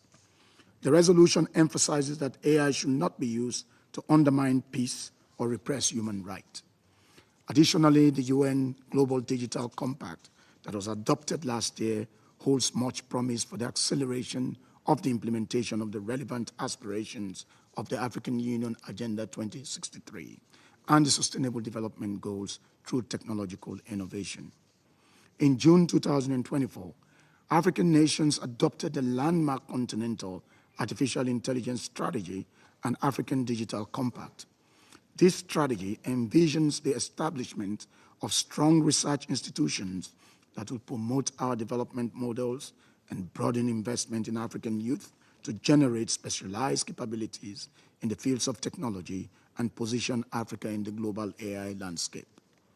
Nonetheless, there are serious political, legal, ethical considerations raised by artificial intelligence, as well as peace and security concerns, especially for conflict-prone areas. Generative AI embedded in lethal autonomous weapons and robotic systems, in nuclear command and control, in military applications, and beyond weapon systems pose significant threats to peace and security in the absence of the embodiment of sufficient human agency in the process. For this reason, Sierra Leone affirms the African Union's position that artificial intelligence must be governed by frameworks that are open, inclusive, equitable, and trustworthy.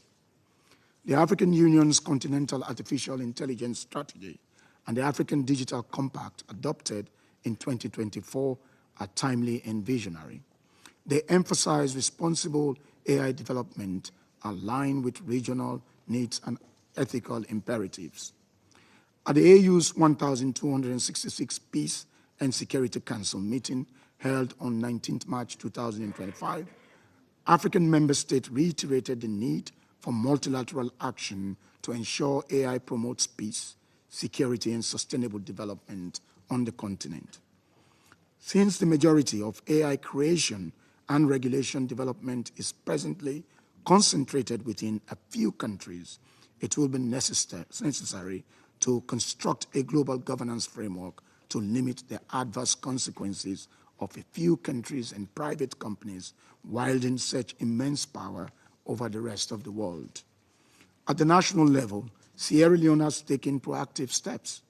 We are a party to the Malabo Convention on Cybersecurity and Personal Data Protection, and we have developed a national cybersecurity strategy that aligns with regional and global digital governance norms.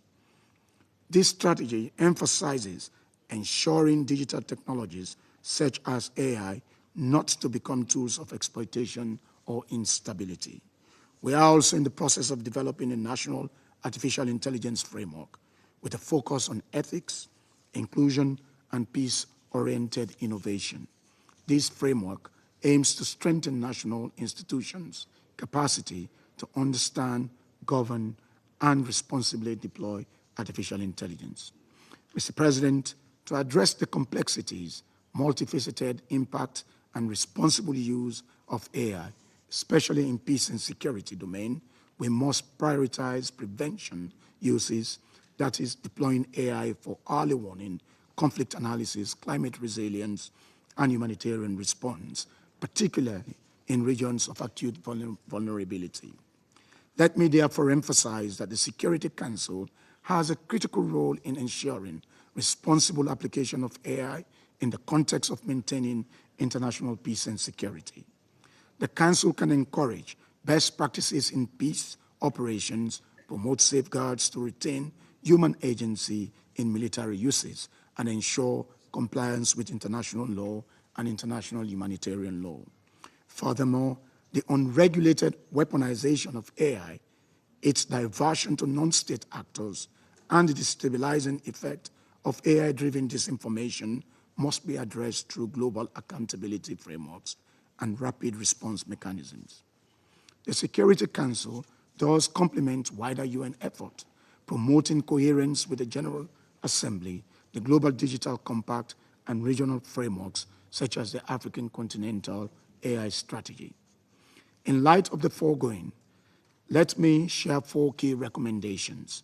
First, in line with the interdisciplinary and multi-stakeholder approach of the Global Digital Compact and the Pact for the Future, we encourage international organizations to deepen engagement with governments, peace builders, civil society, academia, and the private sector to co-design AI systems that are tailored to promoting peace, development, and resilience, especially in post-conflict settings.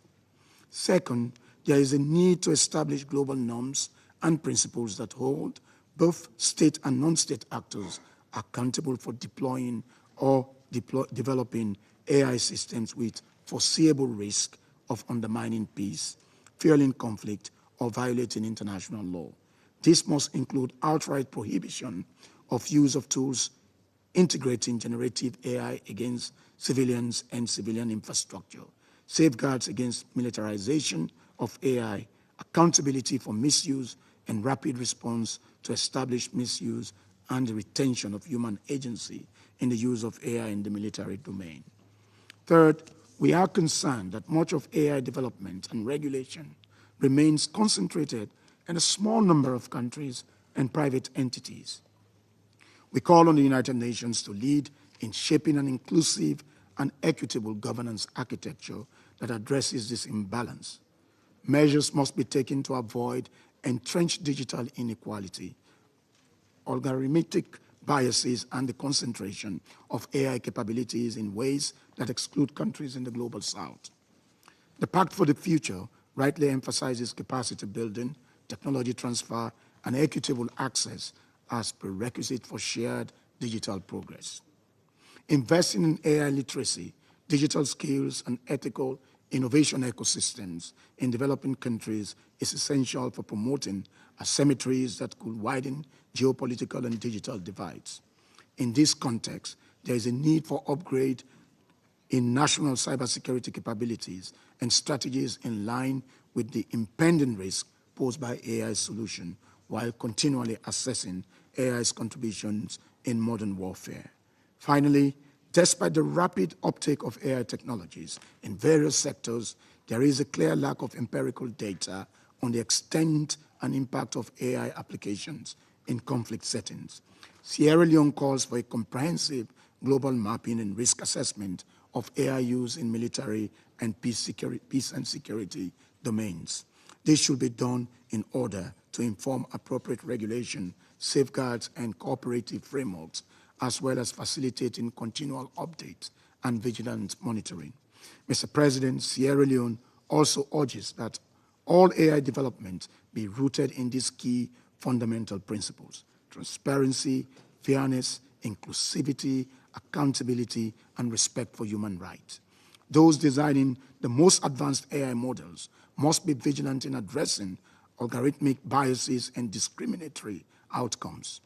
Government, developers, and civil society must work in partnership to ensure that new capabilities are aligned with the UN Charter and the Sustainable Goals. In conclusion, Sierra Leone calls for AI to be developed in a manner that fully respects international law, including international humanitarian law, and is guided by ethical principles that place human dignity, agency, and equity at the center, while reaffirming its commitment to working with member states, regional bodies, and the UN system to ensure that artificial intelligence becomes a force for peace and progress, not polarization or conflict. I thank you. I thank His Excellency Mr. Kappa for his statement. I now give the floor to His Excellency Mr. Khawaja Muhammad Asif, Minister for Defense of Pakistan. Bismillah ar-Rahman ar-Rahim. Mr. President, I deeply appreciate the Republic of Korea's initiative for convening this open debate. It is of special significance that President Lee Jae-myung is personally presiding over our deliberations. I thank Secretary General Guterres for his insightful and valuable briefing. We also thank other briefers. AI, Mr. President, is reshaping our world at breathtaking pace. It is the most consequential dual-use technology of our times, capable of accelerating socio-economic progress, but equally capable of deepening inequalities and destabilizing international order. Harnessed responsibly, AI can drive inclusive growth and shared prosperity. In the absence of global normative standards and legal guardrails, the AI revolution risks reinforcing digital divides, entrenching new forms of dependency, and imperiling peace. Unregulated and irresponsible use of AI enables disinformation campaigns, offensive cyber operations, and development of new types of armaments. The accelerating weaponization of AI through autonomous weapon systems and AI-driven command and control systems pose a grave danger. Mr. President, in recognition of the importance of this technology, Pakistan developed its first ever national artificial intelligence policy in July 2025. This transformative framework seeks to build AI infrastructure, train 1 million people, and ensure responsible, ethical use of AI. It lays out 6 pillars prioritizing innovation, public awareness, secure systems, sectorial transformation, infrastructure, and international partnership. Pakistan also hosted regional consultations on responsible AI in military domain. In Islamabad on 17 June 2025, in partnership with the Republic of Korea, the Netherlands, and Spain, we appreciate the leadership of ROK and Netherlands in this area. Excellencies, the AI transformation is unfolding in a highly uncertain international environment. The UN Charter is under strain.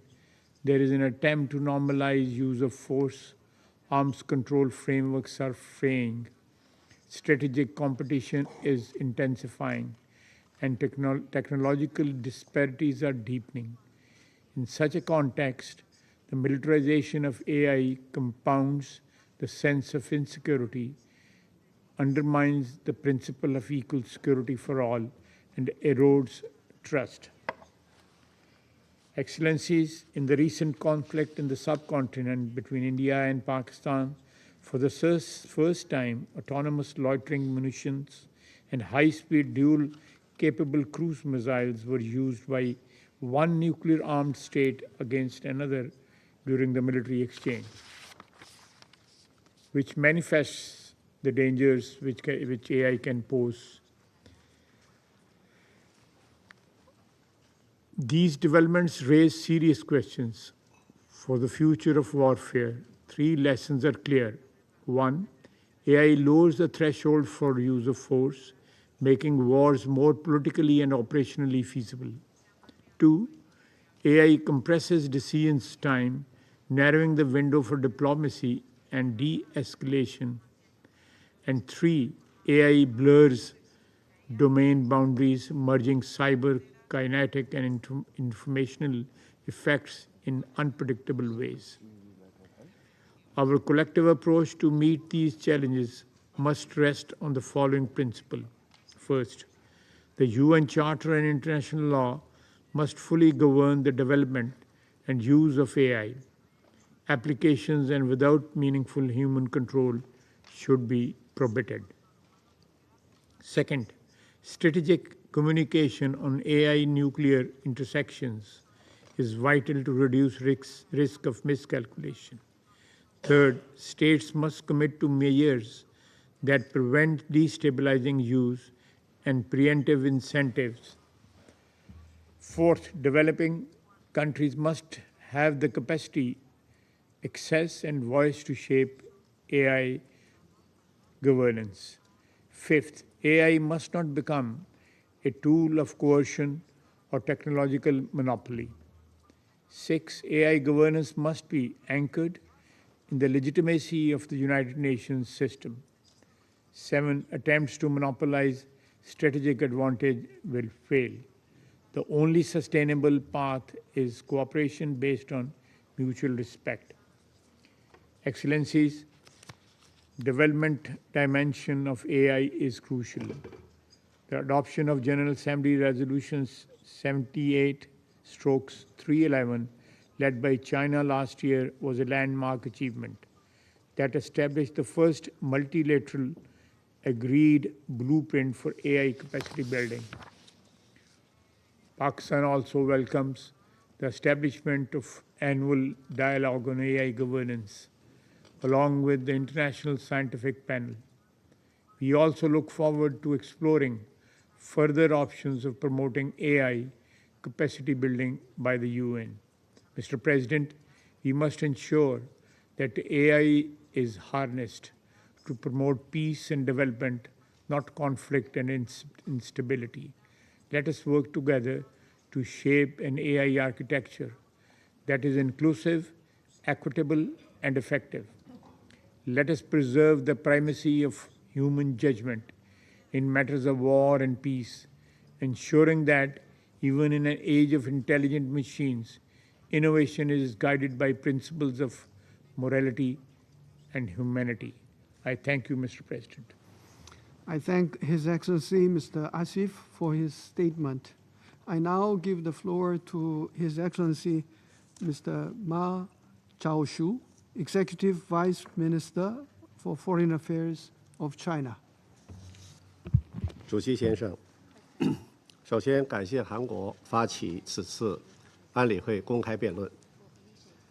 当前全球智能化迅速发展，人工智能在赋能千行百业的同时，也带来了新的风险和挑战。国际社会急需就人工智能全球治理凝聚共识，确保人工智能朝着向善普惠的方向发展。2023年，习近平主席提出全球人工智能治理倡议，为加强全球人工智能治理指明了方向。联合国安理会肩负着维护国际和平与安全的首要责任，对助力人工智能全球治理、管控非传统安全风险责无旁贷。为此，我们要努力做到以下几点：第一，树立以人为本、智能向善的价值取向。发展人工智能要始终以增进人类福祉为目标，以尊重人类尊严和权益为前提，以有利于人类文明进步为方向。要加紧建立完善人工智能伦理规范及问责机制，明确人工智能相关主体的责任和权利边界，确保人工智能研发和应用遵守国际法，符合全人类的共同价值。第二，加快公平普惠、开放共享的赋能行动，要共同打造开放、包容、公正、非歧视的科技发展环境，旗帜鲜明反对单边主义、保护主义，摒弃脱钩断链、小院高墙，避免以意识形态划线、泛化国家安全概念，消除人为制造的科技壁垒。要加强人工智能能力建设，加快弥合南北智能鸿沟。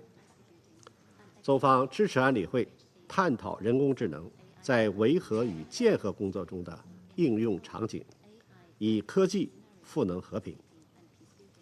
第三，严守和平利用、安全可控的原则底线，确保人工智能始终在人类的控制之下，防止出现致命性武器自主杀人。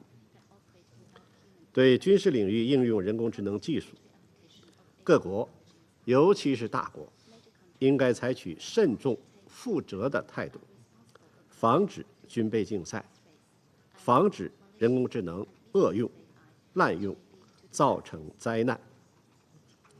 安理会要重视恐怖组织、极端势力和跨国犯罪集团滥用人工智能的风险，推动国际社会加强合作应对。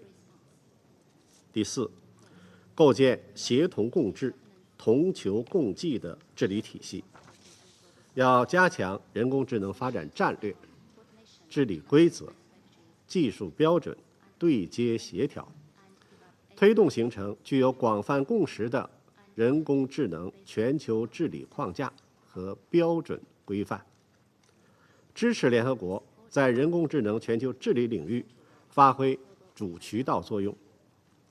中方欢迎第79届联合国大会通过决议，设立全球人工智能治理对话和国际人工智能独立科学小组这两项机制，期待各方以此为契机，就人工智能全球治理开展有意义的讨论。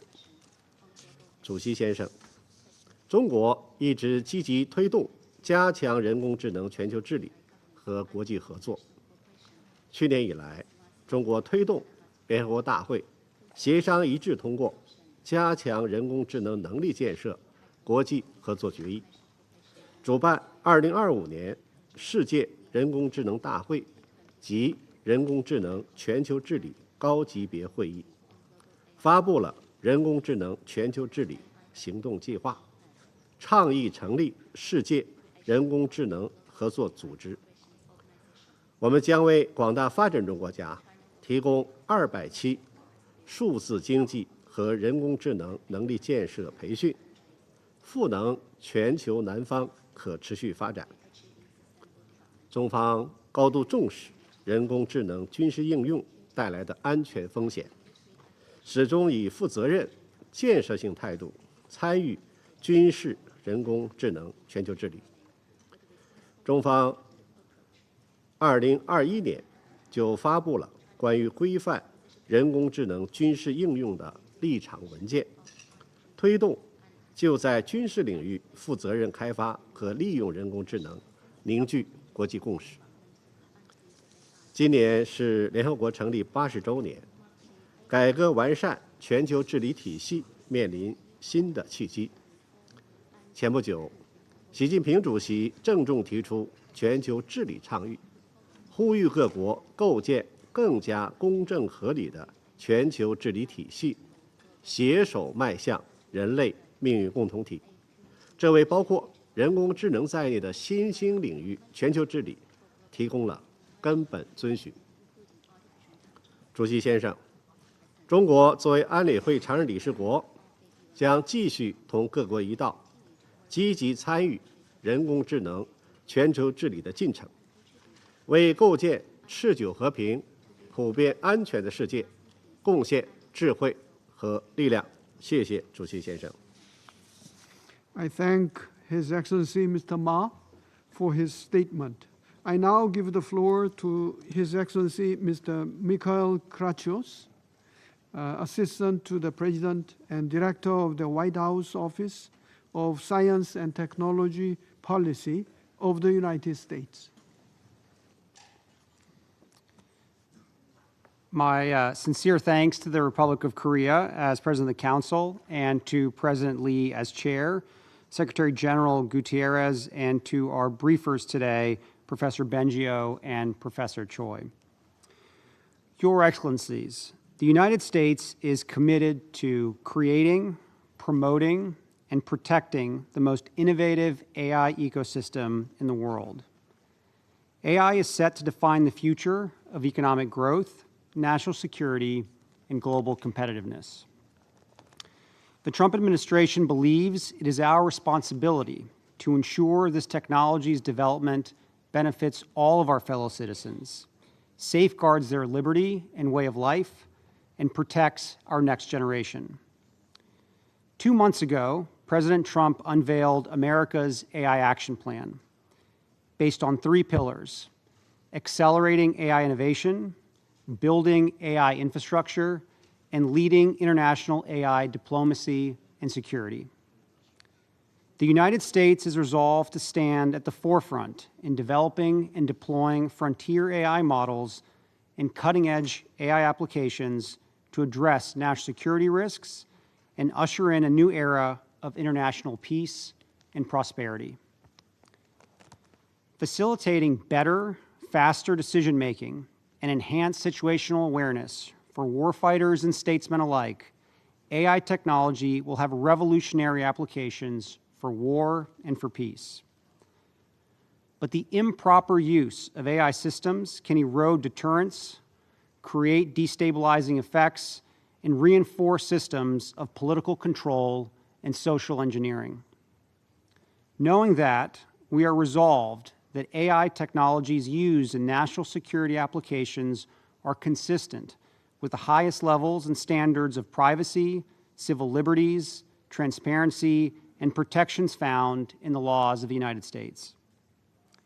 American companies are leading the charge in advancing the reliability and usefulness of AI systems held to the highest standards of our commercial sector. We totally reject all efforts by international bodies to assert centralized control and global governance of AI. We believe that the responsible diffusion of AI will help pave the way to a flourishing future, one of increased productivity, empowered individuals, and revolutions in scientific advancement. The path to this world is not found in bureaucratic management, but in the freedom and duty of citizens, the prudence and cooperation of statesmen, and the independence and sovereignty of nations. We believe broad overregulation incentivizes centralization, stifles innovation, and increases the danger that these tools will be used for tyranny and conquest. Ideological fixations on social equity, climate catastrophism, and so-called existential risk are dangers to progress and obstacles to responsibly harnessing this technology as an extension of human ingenuity and capacities. Your Excellencies, the United States is focused on establishing American AI as a global gold standard and enabling allies and trade partners to build their own sovereign AI ecosystems with secure American technology. The President has called for an American AI export program which will support the deployment of full-stack AI technology packages globally. Through deal-making and diplomacy, we can create an AI ecosystem that fosters and promotes mutual prosperity and security. We call on all members of this Council to do the same. Thank you. I thank His Excellency Mr. Kraciuc for his statement. I now give the floor to the representative of Denmark. Thank you, Mr. President. First, let me thank the Secretary General for his remarks, as well as the 2 briefers, Professor Benjo and Professor Choi, for sharing their insights with us. I would also like to express my sincere appreciation to the Republic of Korea for convening us today and for the tireless efforts in the AI domain. Mr. President, the unprecedented speed of AI innovation has brought about new opportunities for sustainable development, human rights, and peace and security. But we have also seen that AI carries significant risks, especially if not managed or used properly. AI exacerbates the security threats we face, for example, when it amplifies mis- and disinformation campaigns or malicious cyber activities. These threats do not only destabilize societies and jeopardize democracies, but also undermine the legitimacy and efforts of UN peacekeepers. AI operates in the virtual space, but it can put real people at real risk. We need to mitigate those risks and counter abuse and misuse, and we need to do so quickly. Together, we must ensure that AI benefits all of us. We must work against widening digital divides and against the potential of AI to cause damage and conflict. Mr. President, Denmark's main priority is to ensure safe and trustworthy AI that is used in compliance with international law, in particular international humanitarian law and international human rights law. This includes AI-enabled weapons.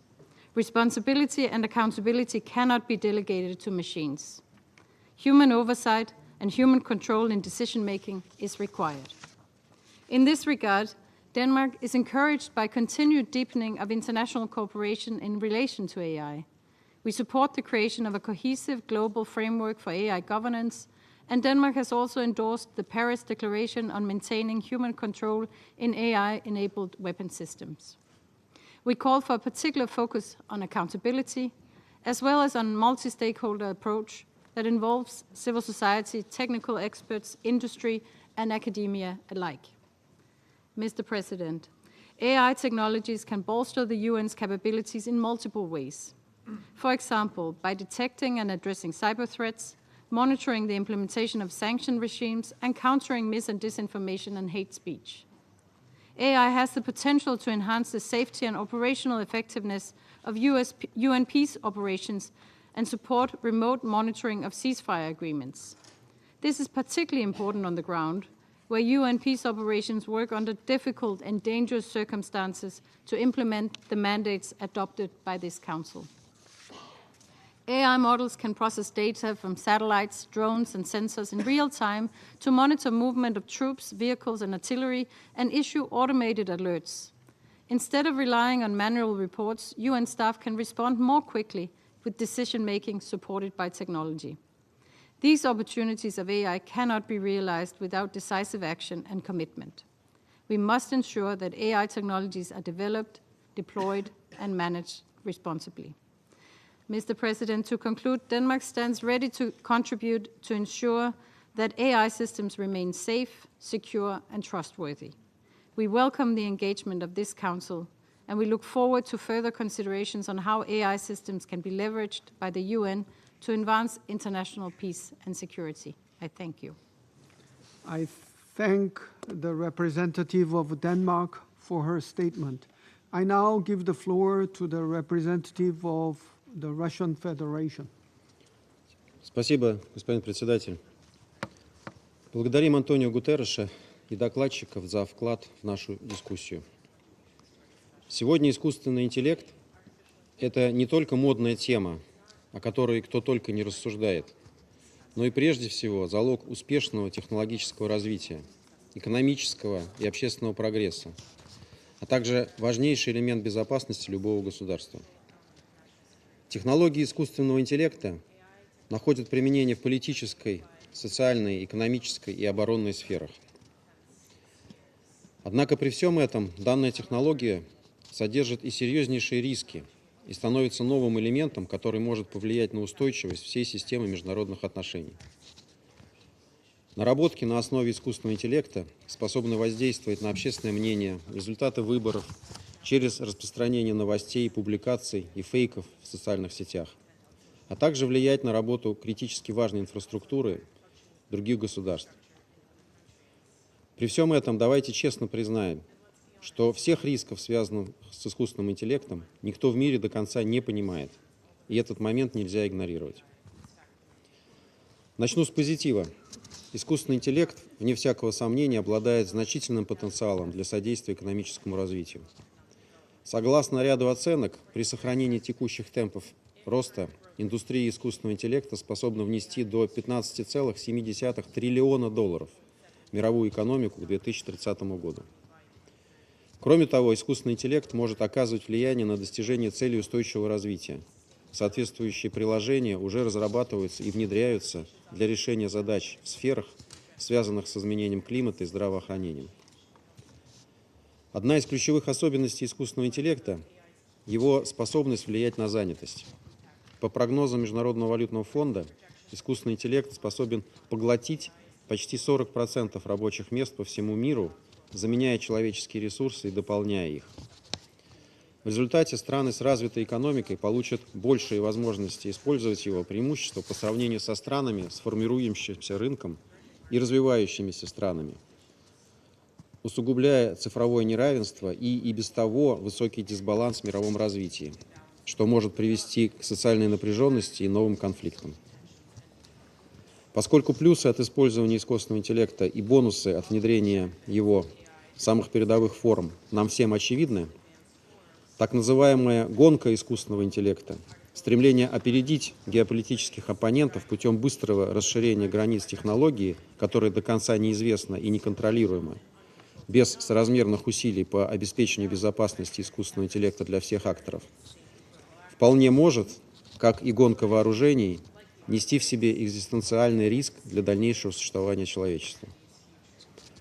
И это не единственная потенциальная угроза, связанная с развитием искусственного интеллекта. Поэтому неудивительно, что число тех, кто видит в искусственном интеллекте прежде всего новые возможности, сопоставимо с теми, кто усматривает в нем в первую очередь потенциальные угрозы. В любом случае, рискну предположить, что равнодушных к данной проблеме сегодня в мире практически нет, и она предсказуемо становится предметом обсуждения на различных политических и экспертных площадках. Совет Безопасности ООН здесь не исключение.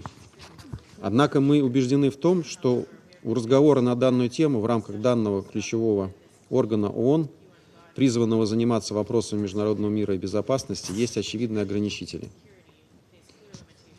Во-первых, нам сложно понять, как генерическая тема искусственного интеллекта связана с четко прописанным в Уставе ООН мандатом Совета Безопасности по поддержанию международного мира и безопасности.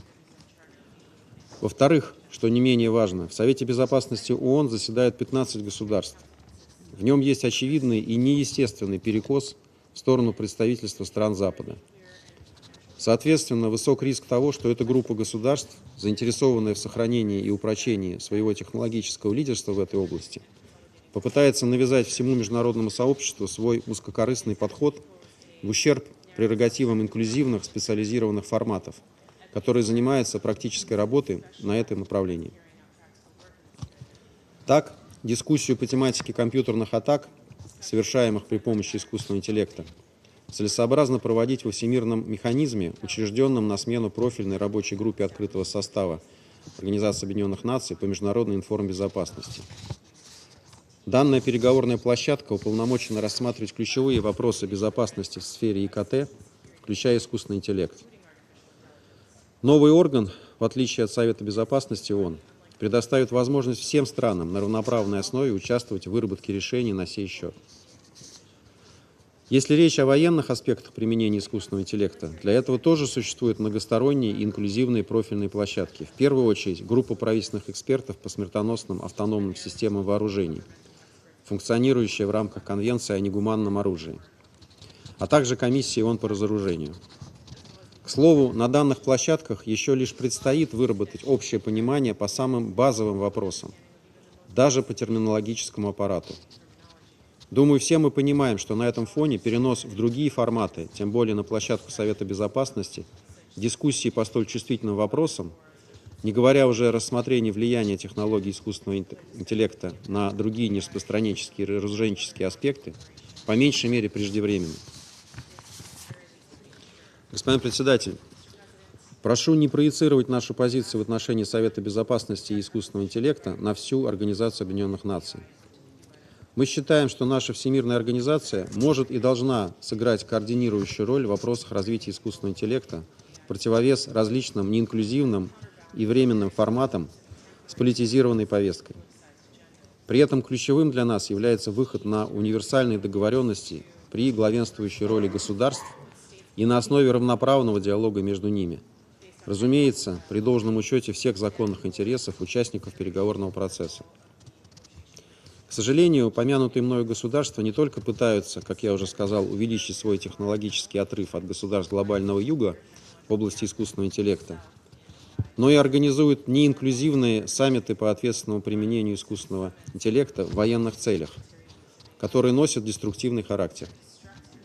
Я имею в виду, в частности, Сеульский саммит по искусственному интеллекту 2024 году, ограниченный келейный формат, на который не пригласили большинство развивающихся стран. В этом же ряду конференции в Блечле в 2023 году и Париже в 2025 году. Данные мероприятия и принимаемые по их итогам документы не учитывают мнение всех заинтересованных сторон и не могут рассматриваться как основа для дальнейшей работы, которая бы отражала общее понимание данной тематики. Благородная цель, якобы направленная на предупредительную разработку ответственного регулирования искусственного интеллекта является такой лишь на словах. На поверку оказывается, что навязываемая система регулирования опасна и вредна, поскольку прямо предусматривает разделение применения технологий искусственного интеллекта на хорошее и плохое.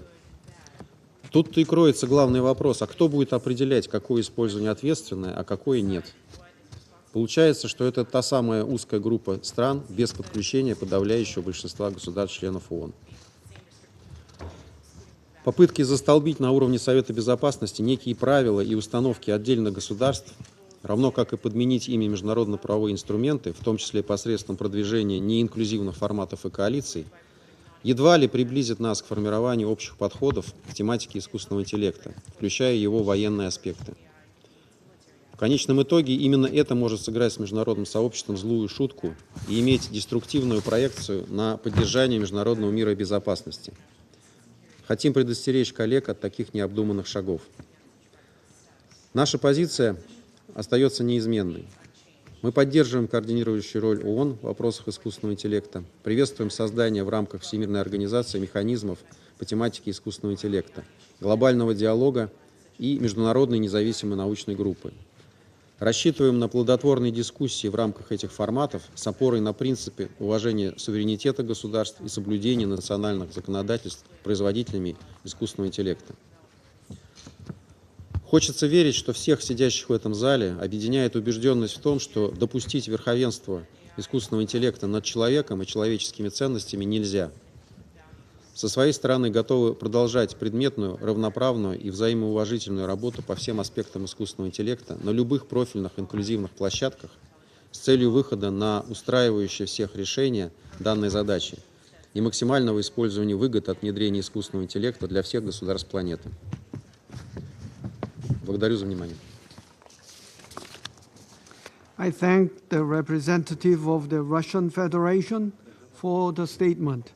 I now give the floor to the representative of France. Monsieur le Président, je voudrais d'abord remercier la République de Corée pour l'initiative de ce débat ouvert. Je voudrais également remercier le secrétaire général des Nations Unies pour ses remarques en complément du rapport écrit, ainsi que les intervenants, donc M. Benjo et Mme Choi, pour leurs éclairages sur le sujet du débat d'aujourd'hui. L'intelligence artificielle constitue la révolution technologique majeure de notre siècle. Elle transforme déjà nos sociétés et nos économies. Et dans les années à venir, elle influera de manière croissante sur la paix et la sécurité internationale. Le secrétaire général nous l'a rappelé, cette technologie doit être au service de la paix et du bien commun. La France s'y est engagée. Elle a lancé le partenariat mondial pour l'intelligence artificielle en 2019 aux côtés du Canada. La France met en œuvre le règlement européen sur l'IA, encadrant les usages risqués. La France a également soutenu l'adoption du pacte numérique mondial lors du sommet pour l'avenir l'année dernière. En février 2025, lors du sommet pour l'action sur l'intelligence artificielle, nous avons lancé l'initiative Current AI, qui a pour objectif de placer l'intelligence artificielle au service de l'intérêt général. 3 principes clés doivent guider notre action. Premièrement, les nouvelles opportunités offertes par l'intelligence artificielle doivent renforcer l'impact et l'efficacité de l'action des Nations Unies. Utiliser de manière responsable les capacités de l'IA en termes de collecte et d'analyse de données peuvent améliorer la protection des populations civiles et faciliter le travail des opérations de paix. L'intelligence artificielle peut être mobilisée pour identifier les signaux d'alerte précoce des conflits, pour la planification, pour l'aide à la décision, pour mesurer la performance, pour participer aux actions de formation. L'intelligence artificielle permet aussi de mieux anticiper et de gérer les risques humanitaires, les catastrophes climatiques et de réduire l'impact environnemental des opérations de paix. C'est pourquoi la France soutient la modernisation des outils au service du maintien de la paix, qu'il s'agisse de plateformes d'aide à la décision comme UniteAware ou de systèmes d'alerte précoce en Afrique dans le cadre du projet Silencing the Guns et le recours à l'IA à cette fin. Deuxièmement, l'emploi de l'intelligence artificielle en matière de paix et de sécurité doit pouvoir être régulé. La désinformation et les manipulations de l'information, facilitées par l'IA générative, menacent nos démocraties, fragilisent les opérations de paix et la sécurité des casques bleus. Dans le cyberespace, l'intelligence artificielle accroît les capacités de ceux qui cherchent à exploiter nos vulnérabilités. Dans le domaine militaire, la perspective de systèmes d'armes intégrant de l'IA présente des risques s'agissant du respect du droit international humanitaire. C'est pourquoi nous partageons pleinement les vues du secrétaire général qu'aucune décision de vie ou de mort ne doit être transférée à un système d'armes autonome fonctionnant hors de tout contrôle humain. Pour bâtir un futur instrument de régulation internationale des systèmes d'armes létaux autonomes, la France restera engagée au sein du groupe d'experts gouvernementaux dédiés à ce sujet, dont les travaux devront continuer en 2026. Aux Nations Unies, conformément à la résolution de l'Assemblée générale 79-239, portée par la République de Corée et adoptée en décembre dernier, nous devons continuer à évaluer collectivement les conséquences de l'application de l'intelligence artificielle dans le domaine militaire. Dans d'autres enceintes, la France continuera les travaux conduits par l'Union européenne et le Conseil de l'Europe, mais aussi par la Corée et les Pays-Bas lors des sommets sur l'usage responsable de l'IA dans le domaine militaire. Troisièmement, nous devons promouvoir une gouvernance autour de l'IA qui soit inclusive, multilatérale et respectueuse des droits fondamentaux. La fragmentation linguistique serait synonyme de nouvelles inégalités dans le monde. La fragmentation normative serait synonyme de concurrence entre modèles rivaux et creuserait les fractures numériques. Une telle perspective n'est souhaitable pour aucun État. Une architecture de gouvernance commune doit être bâtie, fondée sur le droit international et le respect des droits de l'homme. C'est pourquoi la France soutient la mise en œuvre rapide du panel scientifique indépendant et du dialogue mondial prévu par le Pacte numérique mondial des Nations Unies. Dans la continuité du sommet de Paris pour l'action sur l'IA, une intelligence artificielle de confiance, inclusive et soutenable sur le plan environnemental doit pouvoir être développée.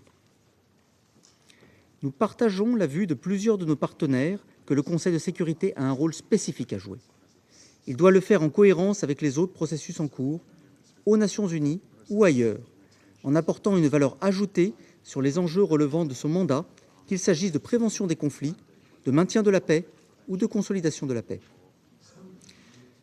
Monsieur le Président, pour conclure, la France appelle à une mobilisation collective pour que l'intelligence artificielle demeure un outil au service de la paix, du développement durable et des droits de l'homme.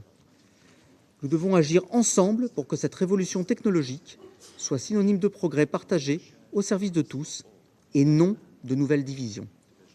La France continuera d'apporter sa pleine contribution à cet effort commun. Je vous remercie. Merci beaucoup.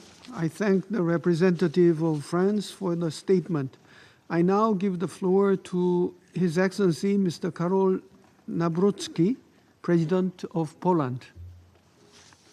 President, ladies and gentlemen, thank you for this debate. Artificial intelligence is no longer a laboratory experiment. It is a tool used by millions of people around the world every day in all areas of our life, including national security.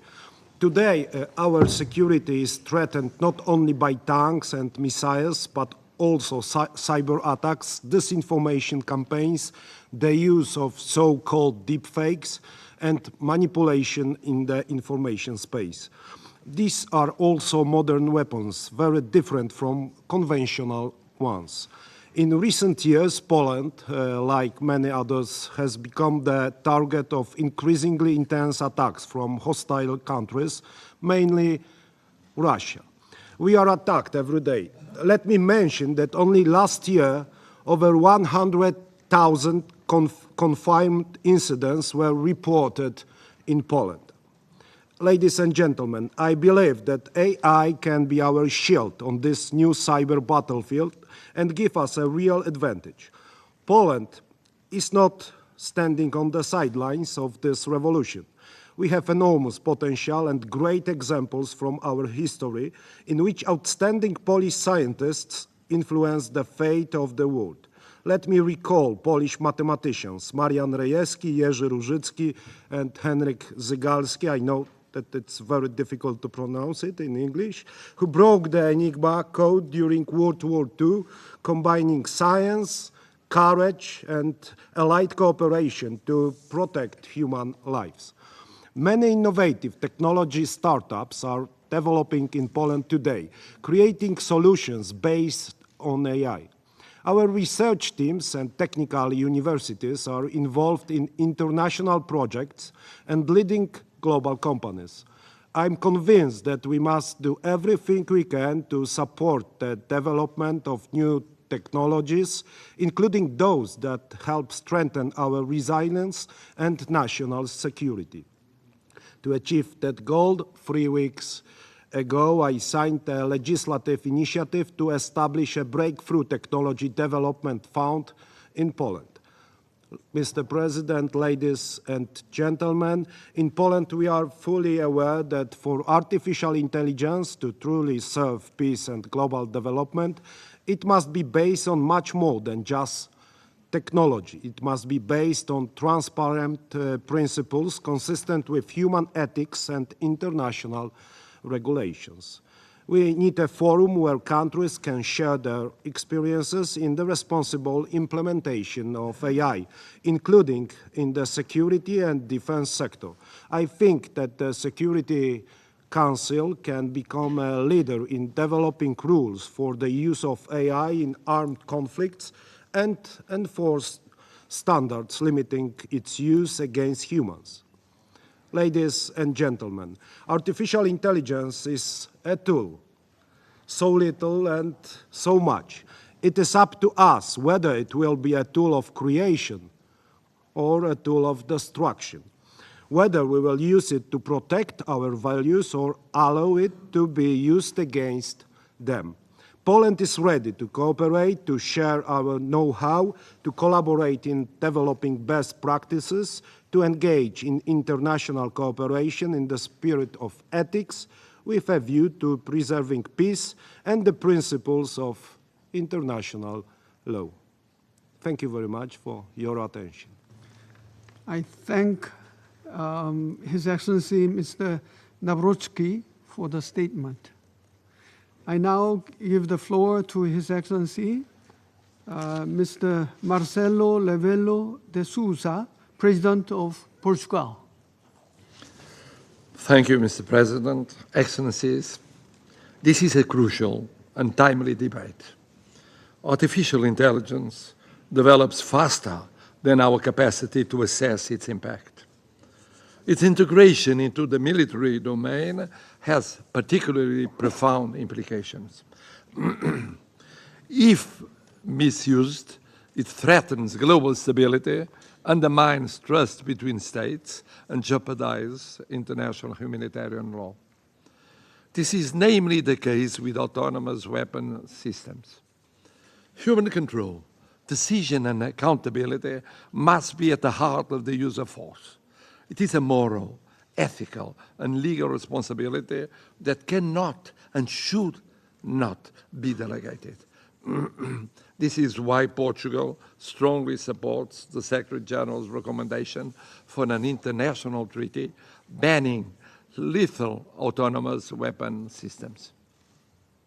Excellencies, we believe results are better achieved through cooperation. With Canada, Portugal co-chairs the Working Group on Accountability, following the political declaration on the responsible military use of AI. We are also engaged in the process on responsible use of AI in the military. Finally, we are investing in digital training so that the benefits of AI reach all regions on an equal footing.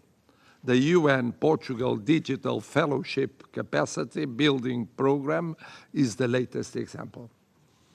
Excellencies, the Security Council has a decisive role to play in ensuring that AI is used for the common good. Alongside strategic debates, it can take very practical measures within its mandate.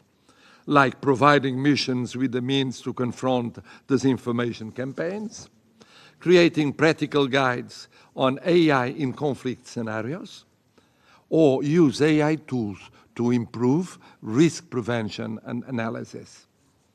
Excellencies, innovation must be at the service of humanity, never against it. Artificial intelligence must be an ally of peace, security, and dignity of all citizens. Portugal is fully committed to this common goal, always faithful to the United Nations Charter. Thank you very much for your attention.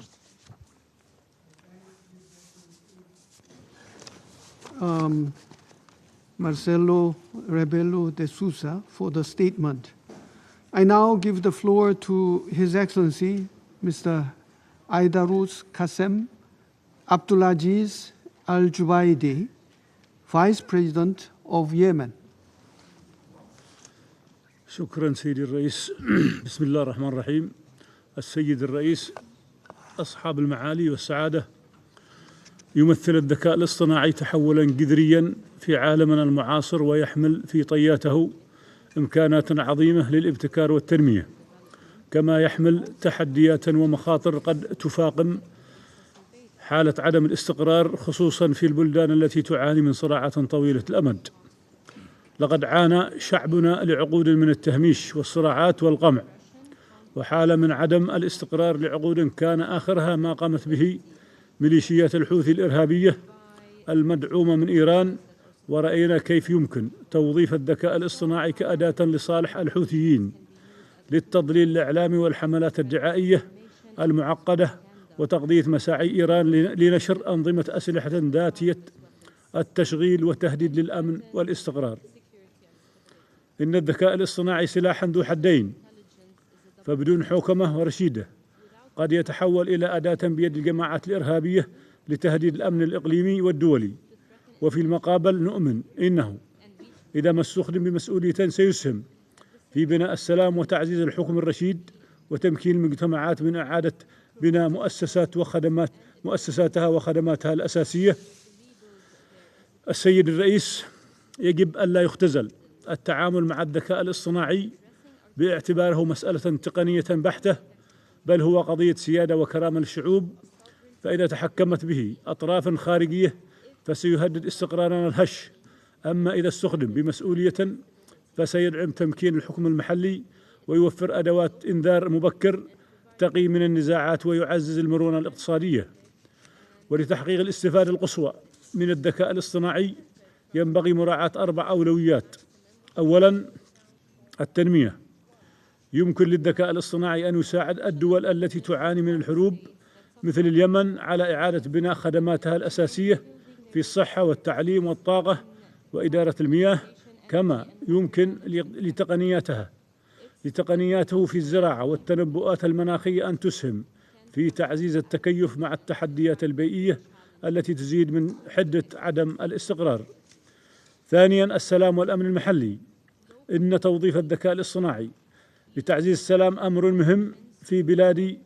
من الممكن أن يتم ذلك من خلال مراقبة وقف إطلاق النار، والكشف عن تدفق الأسلحة غير المشروعة، وتعزيز جمع المعلومات مفتوحة المصدر حول تحركات الميليشيات الحوثية الإرهابية وشبكاتها الدعائية. كما إنه إذا ما استخدم بشكل رشيد فسيعزز ثقة المجتمعات في مؤسساتها المحلية، ويطمئن المانحين بأن مساعداتهم تصل لمستحقيها.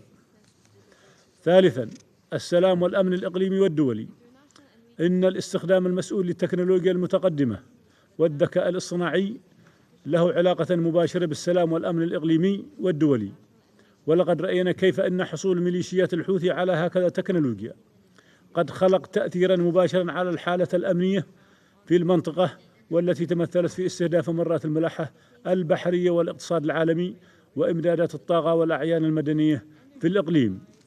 لذلك فإن خطورة امتلاك هذا التكنولوجيا بأيدي غير مأمونة وغير شرعية وإرهابية سيؤدي إلى إذكاء الصراع والتصعيد بطريقة قد لا يتم السيطرة عليها مستقبلا. ومن هذه الحقيقة ننطلق بالقيام بدورنا في تثبيت الأمن والاستقرار بداية توضيح هذه التجربة وانتهاء بتحويلها إلى واقع من التنسيق والتعاون المشترك بيننا في مجلس القيادة الرئاسي والتحالف العربي والمجتمع الدولي، وذلك وفقا واستراتيجية الردع التي أقريناها في مجلس القيادة الرئاسي. رابعا، تحقيق العدالة ومبادئ ميثاق الأمم المتحدة. إن الذكاء الاصطناعي يجب أن يكون عامل مساعد لتحقيق العدالة وإنفاذ القانون، ليس محليا فقط بل حتى على المستوى الدولي. فلا يجب أن يؤثر الذكاء الاصطناعي سلبا على تطلعات الشعوب أو حقوقها بما كفلته لها المواثيق والاتفاقيات الدولية وفي طليعتها ميثاق الأمم المتحدة. لذلك فإن هذه التكنولوجيا يجب أن تسخر لخدمة الشعوب في تطوير نفسها وتعزيز مشاركتها الأممية وضمان حق تقرير المصير للشعوب وفق إرادتها. والسلام عليكم ورحمة الله وبركاته. I thank His Excellency Mr. Al-Jubaidi for his statement. I now give the floor to His Excellency Mr. Sitibani Ligama Mamada Labuka, Prime Minister and Minister for Foreign Affairs, Civil Service and Public Enterprises and Information of Fiji. Thank you, Your Excellency, President Jae Myung Lee. Your Excellencies, I'm indeed grateful for this opportunity to speak on this issue, and I sincerely thank the Republic of Korea for their leadership this month. We now live in a world where our lives are reliant on digital technologies. In line with the Pact of the Future, technological advancements and enhanced artificial intelligence can support peace and security by improving human capacity to detect, prevent, and manage conflict. But AI cannot resolve them on its own. Peace is ultimately a human process involving trust, justice, and political will. AI is a digital tool, not a solution in itself. AI can analyze conflict prevention and early warning for timely intervention by governments and organizations.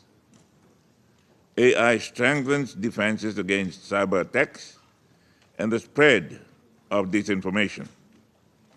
It can also detect online hate speech or extremist recruitment. In conflict zones, including in states affected by climate change and natural disasters, AI enhances the mapping and location of displaced populations. The UN Security Council, therefore, needs to consider a global governance architecture through an intergovernmental process on the use of AI in peace and security, and to map clearly its risks and challenges.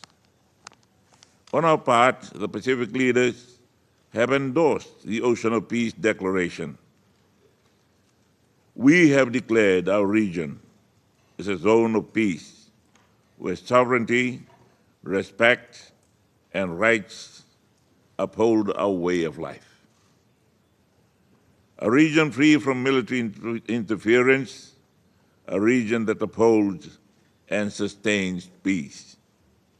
In closing, I cannot overemphasize the need for the United Nations Security Council to act in an inclusive process to examine the potential that AI has to offer, including its risks in peace and security. We need to act swiftly together now. Thank you. I thank His Excellency Mr. Rabuka for the statement. I now give the floor to His Excellency Mr. Ervin Ibrahimovic, Deputy Prime Minister and Minister for Foreign Affairs of Montenegro. Thank you, Mr. President, Excellencies, distinguished colleagues. I thank the Republic of Korea for convening this important debate at such a critical moment.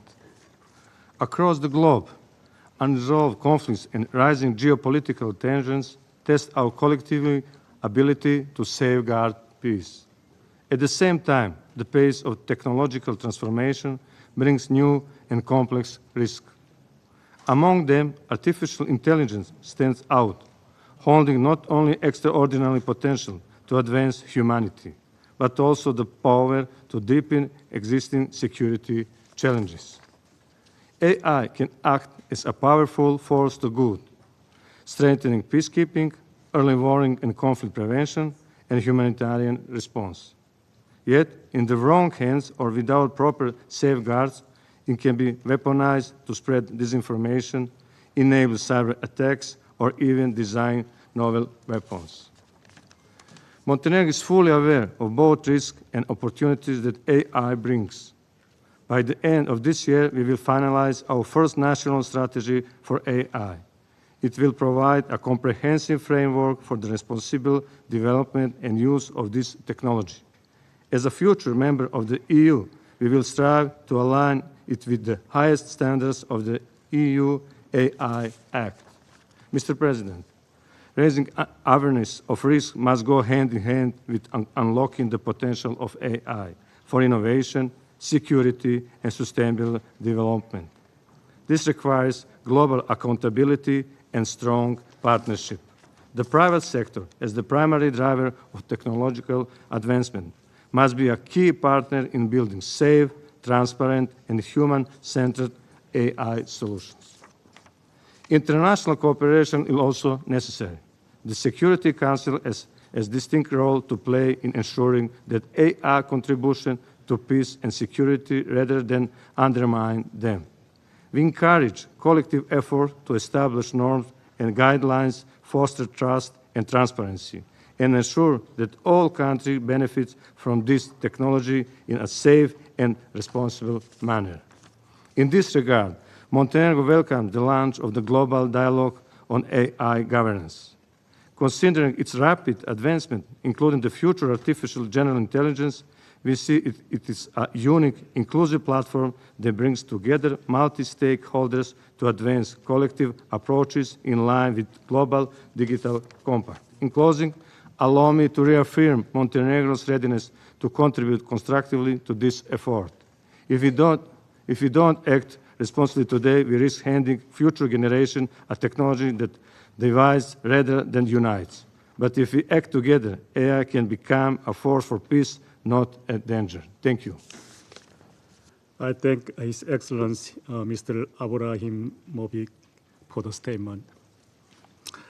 Now I give the floor to His Excellency Mr. Dick Schoof, Prime Minister of the Kingdom of the Netherlands. Thank you, Mr. President. When the Dutch philosopher Cornelis Verhoeven was asked for his opinion on the digital revolution, he said, "Computers will never be able to do what we do because we created them." And then again, that's what the ape said about us. It might sound like a flippant remark, but there's an element of truth to it too. We're here today to talk about artificial intelligence and international peace and security. It's such an important topic that South Korea has put it on the Security Council agenda, which we greatly appreciate. And when it comes to AI, opinion is generally divided into two camps, for and against. But if we look more closely, it's clear that the positive and negative views on AI's potential are equally valid. Because AI can indeed help provide solutions to global issues like climate change, food security, water management, and collateral damage in military conflicts. But it can also be used for cyber attacks and disinformation campaigns, so there's every reason for us to develop accountability mechanisms. In 2023, the Netherlands and South Korea jointly initiated a broad international debate on the responsible use of AI in the military domain, the RE-AIM process. As part of this process, the Netherlands launched a global commission on responsible AI in the military domain. This independent body is made up of around 20 international commissioners, from philosophers and lawyers to mathematicians and computer scientists, and is supported by a broad group of experts. It's been working on this issue for the past 18 months, and today it's presenting its final report with concrete recommendations on how governments can embed this theme in their policy agendas. But beyond the military domain, AI has already spread more broadly into our day-to-day lives. And while everyone accepts that we need security safeguards for military applications, that isn't automatically the case in other areas. So we need to pay special attention to those areas too. This is a task that the Netherlands takes very seriously. By drawing up frameworks and impact analyses for the use of AI and algorithms, as well as by working with a range of organizations concerned with raising awareness and providing information on AI, including ELSA Labs, which stands for Ethical, Legal and Societal Aspects of AI. But of course, this requires a broader approach too. The Netherlands supports the EU vision on jointly building an innovative European ecosystem focused on people, trust and accountability. These are all steps in the right direction. At the same time, we know this is a technology that sometimes moves faster than we can expect. So we need to move fast too. We need to keep up tempo and keep this issue on the global UN agenda. It's also important to remember that every innovation begins with belief in its potential. Take healthcare, for example, where robots are carefully analyzing CT and MRI scans and even performing operations, leaving humans to do what only humans can do.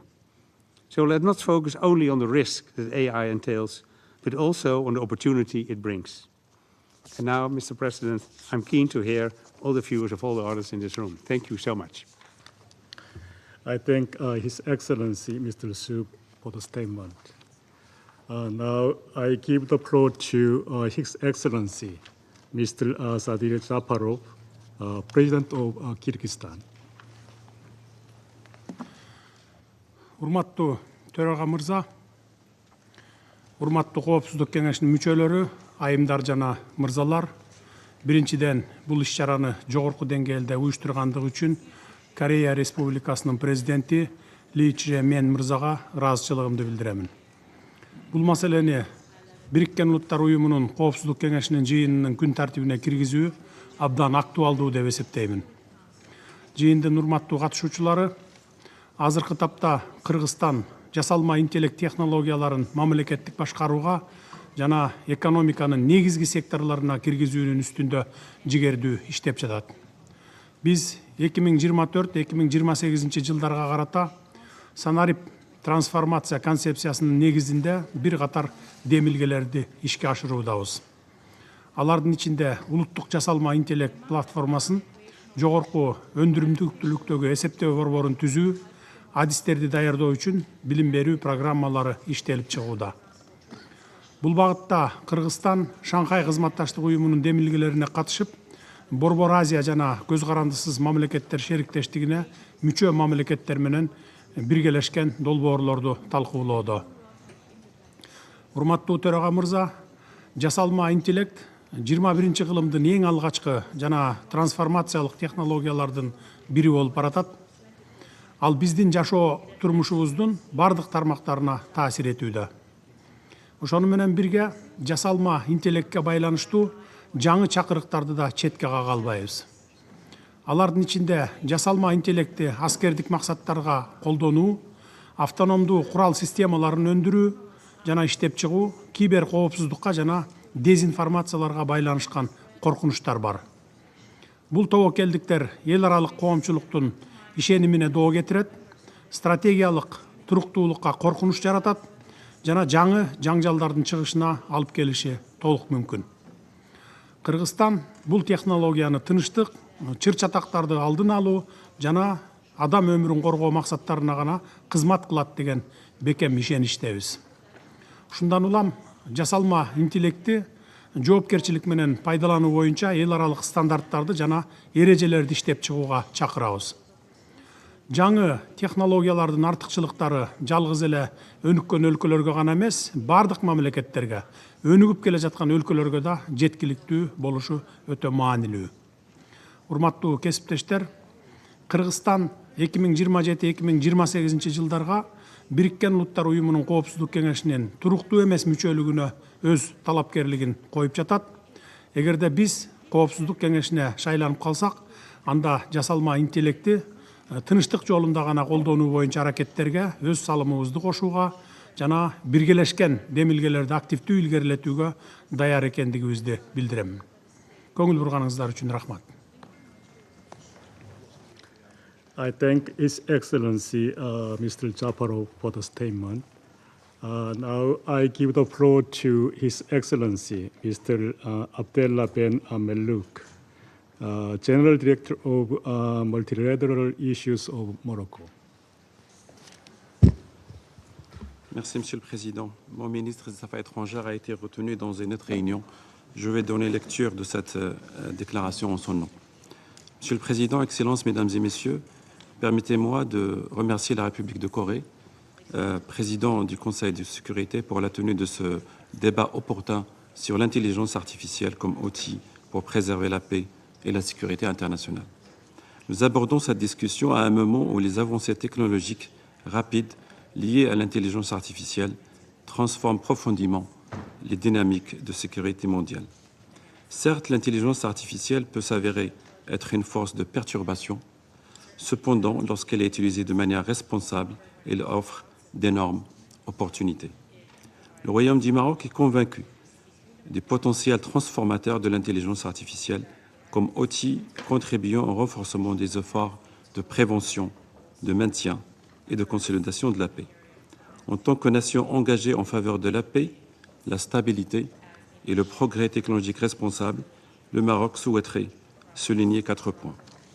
Premièrement, nous devons investir dans des systèmes d'intelligence artificielle capables de détecter les signes avant-coureurs d'instabilité, en particulier dans les régions les plus fragiles, car la détection précoce permet de prévenir les conflits et de sauver des vies.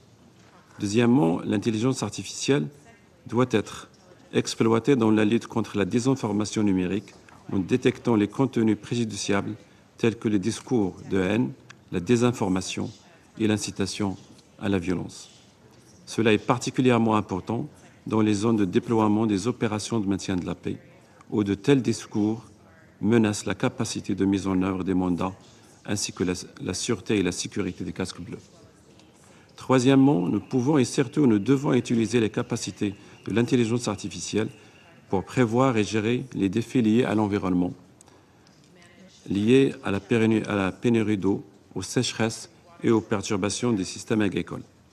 Enfin, le Conseil de sécurité, conformément à son mandat, pourrait envisager une approche similaire à celle de sa résolution 1540 sur les armes de destruction massive lorsqu'il s'agit de capacités de l'IA entre les mains d'acteurs non étatiques et de groupes terroristes.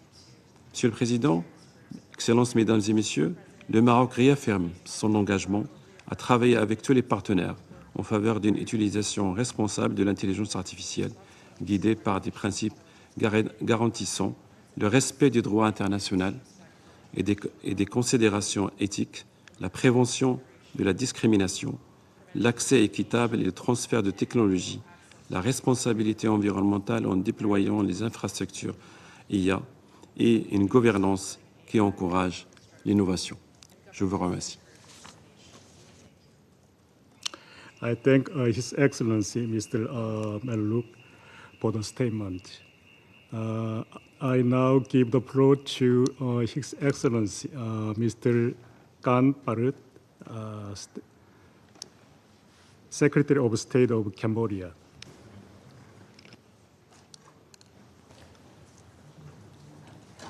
Excellency Lee Jang-myuk, President of the Republic of Korea, Excellency, ladies and gentlemen, it is my honor to represent the Royal Government of Cambodia at this important open debate on the implication of artificial intelligence for international peace and security.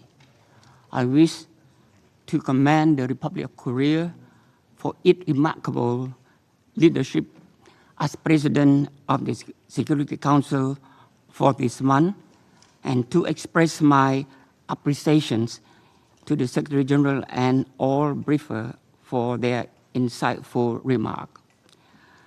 Artificial intelligence is no longer an abstract concept. It is already reshaping the global security landscape. AI holds immense promise in peacekeeping, conflict prevention, humanitarian actions, and post-conflict recovery. Yet, its dual-use nature also presents profound risks. Disinformation campaign, cyber attacks, the development of autonomous weapons, and threat to non-proliferation and human rights. The choice before us is stark. AI can either serve as a catalyst for peace and stability or as multiplier for insecurity and conflict. Excellency President, ladies and gentlemen, in this regard, permit me to highlight the following key points. First, the safe, ethical, and responsible use of AI must be a global priority. Making responsible AI a worldwide priority is not optional. It is a duty that requires urgent and coordinated global action, rooted in law and ethical norms, driven by cooperation and guided by a shared commitment to humanity. Cambodia therefore supports establishing a dedicated UN body on AI under Secretary General to ensure effective governance, protect peace, and promote sustainable development in line with the new agenda for peace. Second, AI should be harnessed for peace. When guided responsibly, it can be served as an early warning mechanism, detect conflict pattern, enhance peace process, and strengthen the protection of civilians in peacekeeping. Cambodia also underscored the importance of making AI as a tool for inclusive governance and recovery, particularly in the Global South. We call upon the UN member states, the private sector, and academia to prioritize capacity building for developing countries to bridge the technological divide. Third, cooperation is indispensable. No country can address the complexity and multifaceted impact of AI alone. Cambodia supports multilateral efforts, including within the United Nations Security Council, to establish common norms, share best practices, and enhance safeguards to ensure that AI contributes to stability, prosperity, and respect for human dignity. Against this backdrop, Cambodia is in the process to formulating its first national artificial intelligence strategy 2025 to 2030, and it has become the fourth country in Southeast Asia to complete a national artificial intelligence readiness assessment, a UNESCO-led AI readiness assessment RAM, and in line with this national digital economy and society framework 21-25. In conclusion, Cambodia reaffirmed its commitment to working with all member states to shape a future where artificial intelligence promotes peace, security, and humanity. We pledge to ensure that the development and use of AI technology follow international law and reflect our shared value, driving a global vision that is inclusive, ethical, and grounded in respect of humanity. I thank you, Mr. President. I thank His Excellency Mr. Khan for the statement. Now I give the floor to His Excellency Mr. Lutfei Siddiqui, Special Envoy on International Affairs to the Chief Advisor of Bangladesh. Thank you, Mr. President, Excellency, ladies and gentlemen. The enormous benefits of AI are self-evident. At the same time, the potential perils of AI are pernicious, for which we need appropriate policy responses, both at national and international levels. Mr. President, with the exception of city-states, Bangladesh is the most densely populated country in the world with a large young population. Heavy density means that online disinformation can spread very quickly with serious offline consequences in the physical world, especially when that disinformation is conducted from outside our borders. With weaponized AI, the policy challenges are great unless we work together internationally across borders. The United Nations has the opportunity to ensure that all member states play a constructive role in combating motivated disinformation efforts from across borders. The UN may also play a catalytic role in ensuring greater cooperation between platform companies or technology companies and governments. Member states may also collaborate to share experiences in educating their populations against AI-doctored disinformation. We welcome the ongoing UN and multilateral initiatives, including the Secretary-General's call for a global digital compact, the recent launch of the Global Dialogue on AI Governance, and the establishment of an independent international scientific panel. These are crucial not just for peace and security, but also to ensure that the fruits of AI are inclusive to all and the threats from AI protect the most vulnerable of all. Bangladesh is ready and eager to contribute to these initiatives. I thank you. I thank His Excellency Mr. Siddiqui for the statement. And now we have the last speaker. I give the floor to His Excellency Mr. Martin Prick, Director of the Office Foreign Affairs of the Liechtenstein. Mr. President, the use of AI tools has become a reality in our daily lives. As with all technologies, it brings potential benefits, but also considerable risks. We must ensure that the development and use of AI tools take place in line with the UN Charter and international law. Mr. President, used responsibly, AI tools can help the humanitarian community refine early warning systems and improve crisis response through better data collection and analysis. In so doing, these tools can also support conflict prevention efforts as well as the efficiency and precision of humanitarian missions. Adhering to international humanitarian law and international human rights law in this context would, in particular, require that such tools are developed, monitored, and implemented in line with principles of transparency, accountability, and inclusivity, for example, with the co-ownership of affected communities. Mr. President, the use of AI tools in warfare has resulted in serious violations of international humanitarian law. For example, AI is increasingly used to automate the process of targeting. With human life at stake, algorithmic bias in these tools can result in ethically and legally unacceptable results, without even the hypothetical prospect of accountability.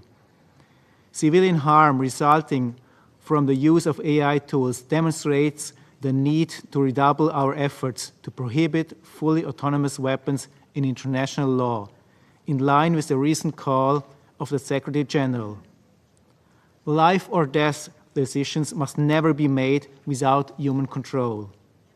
Ensuring meaningful human control over AI tools is the bare minimum standard for compliance with international humanitarian and international human rights law, and the only way to ensure that accountability for violations is achievable. Regulation is also needed to ensure that AI tools cannot be used to spread disinformation and hate speech.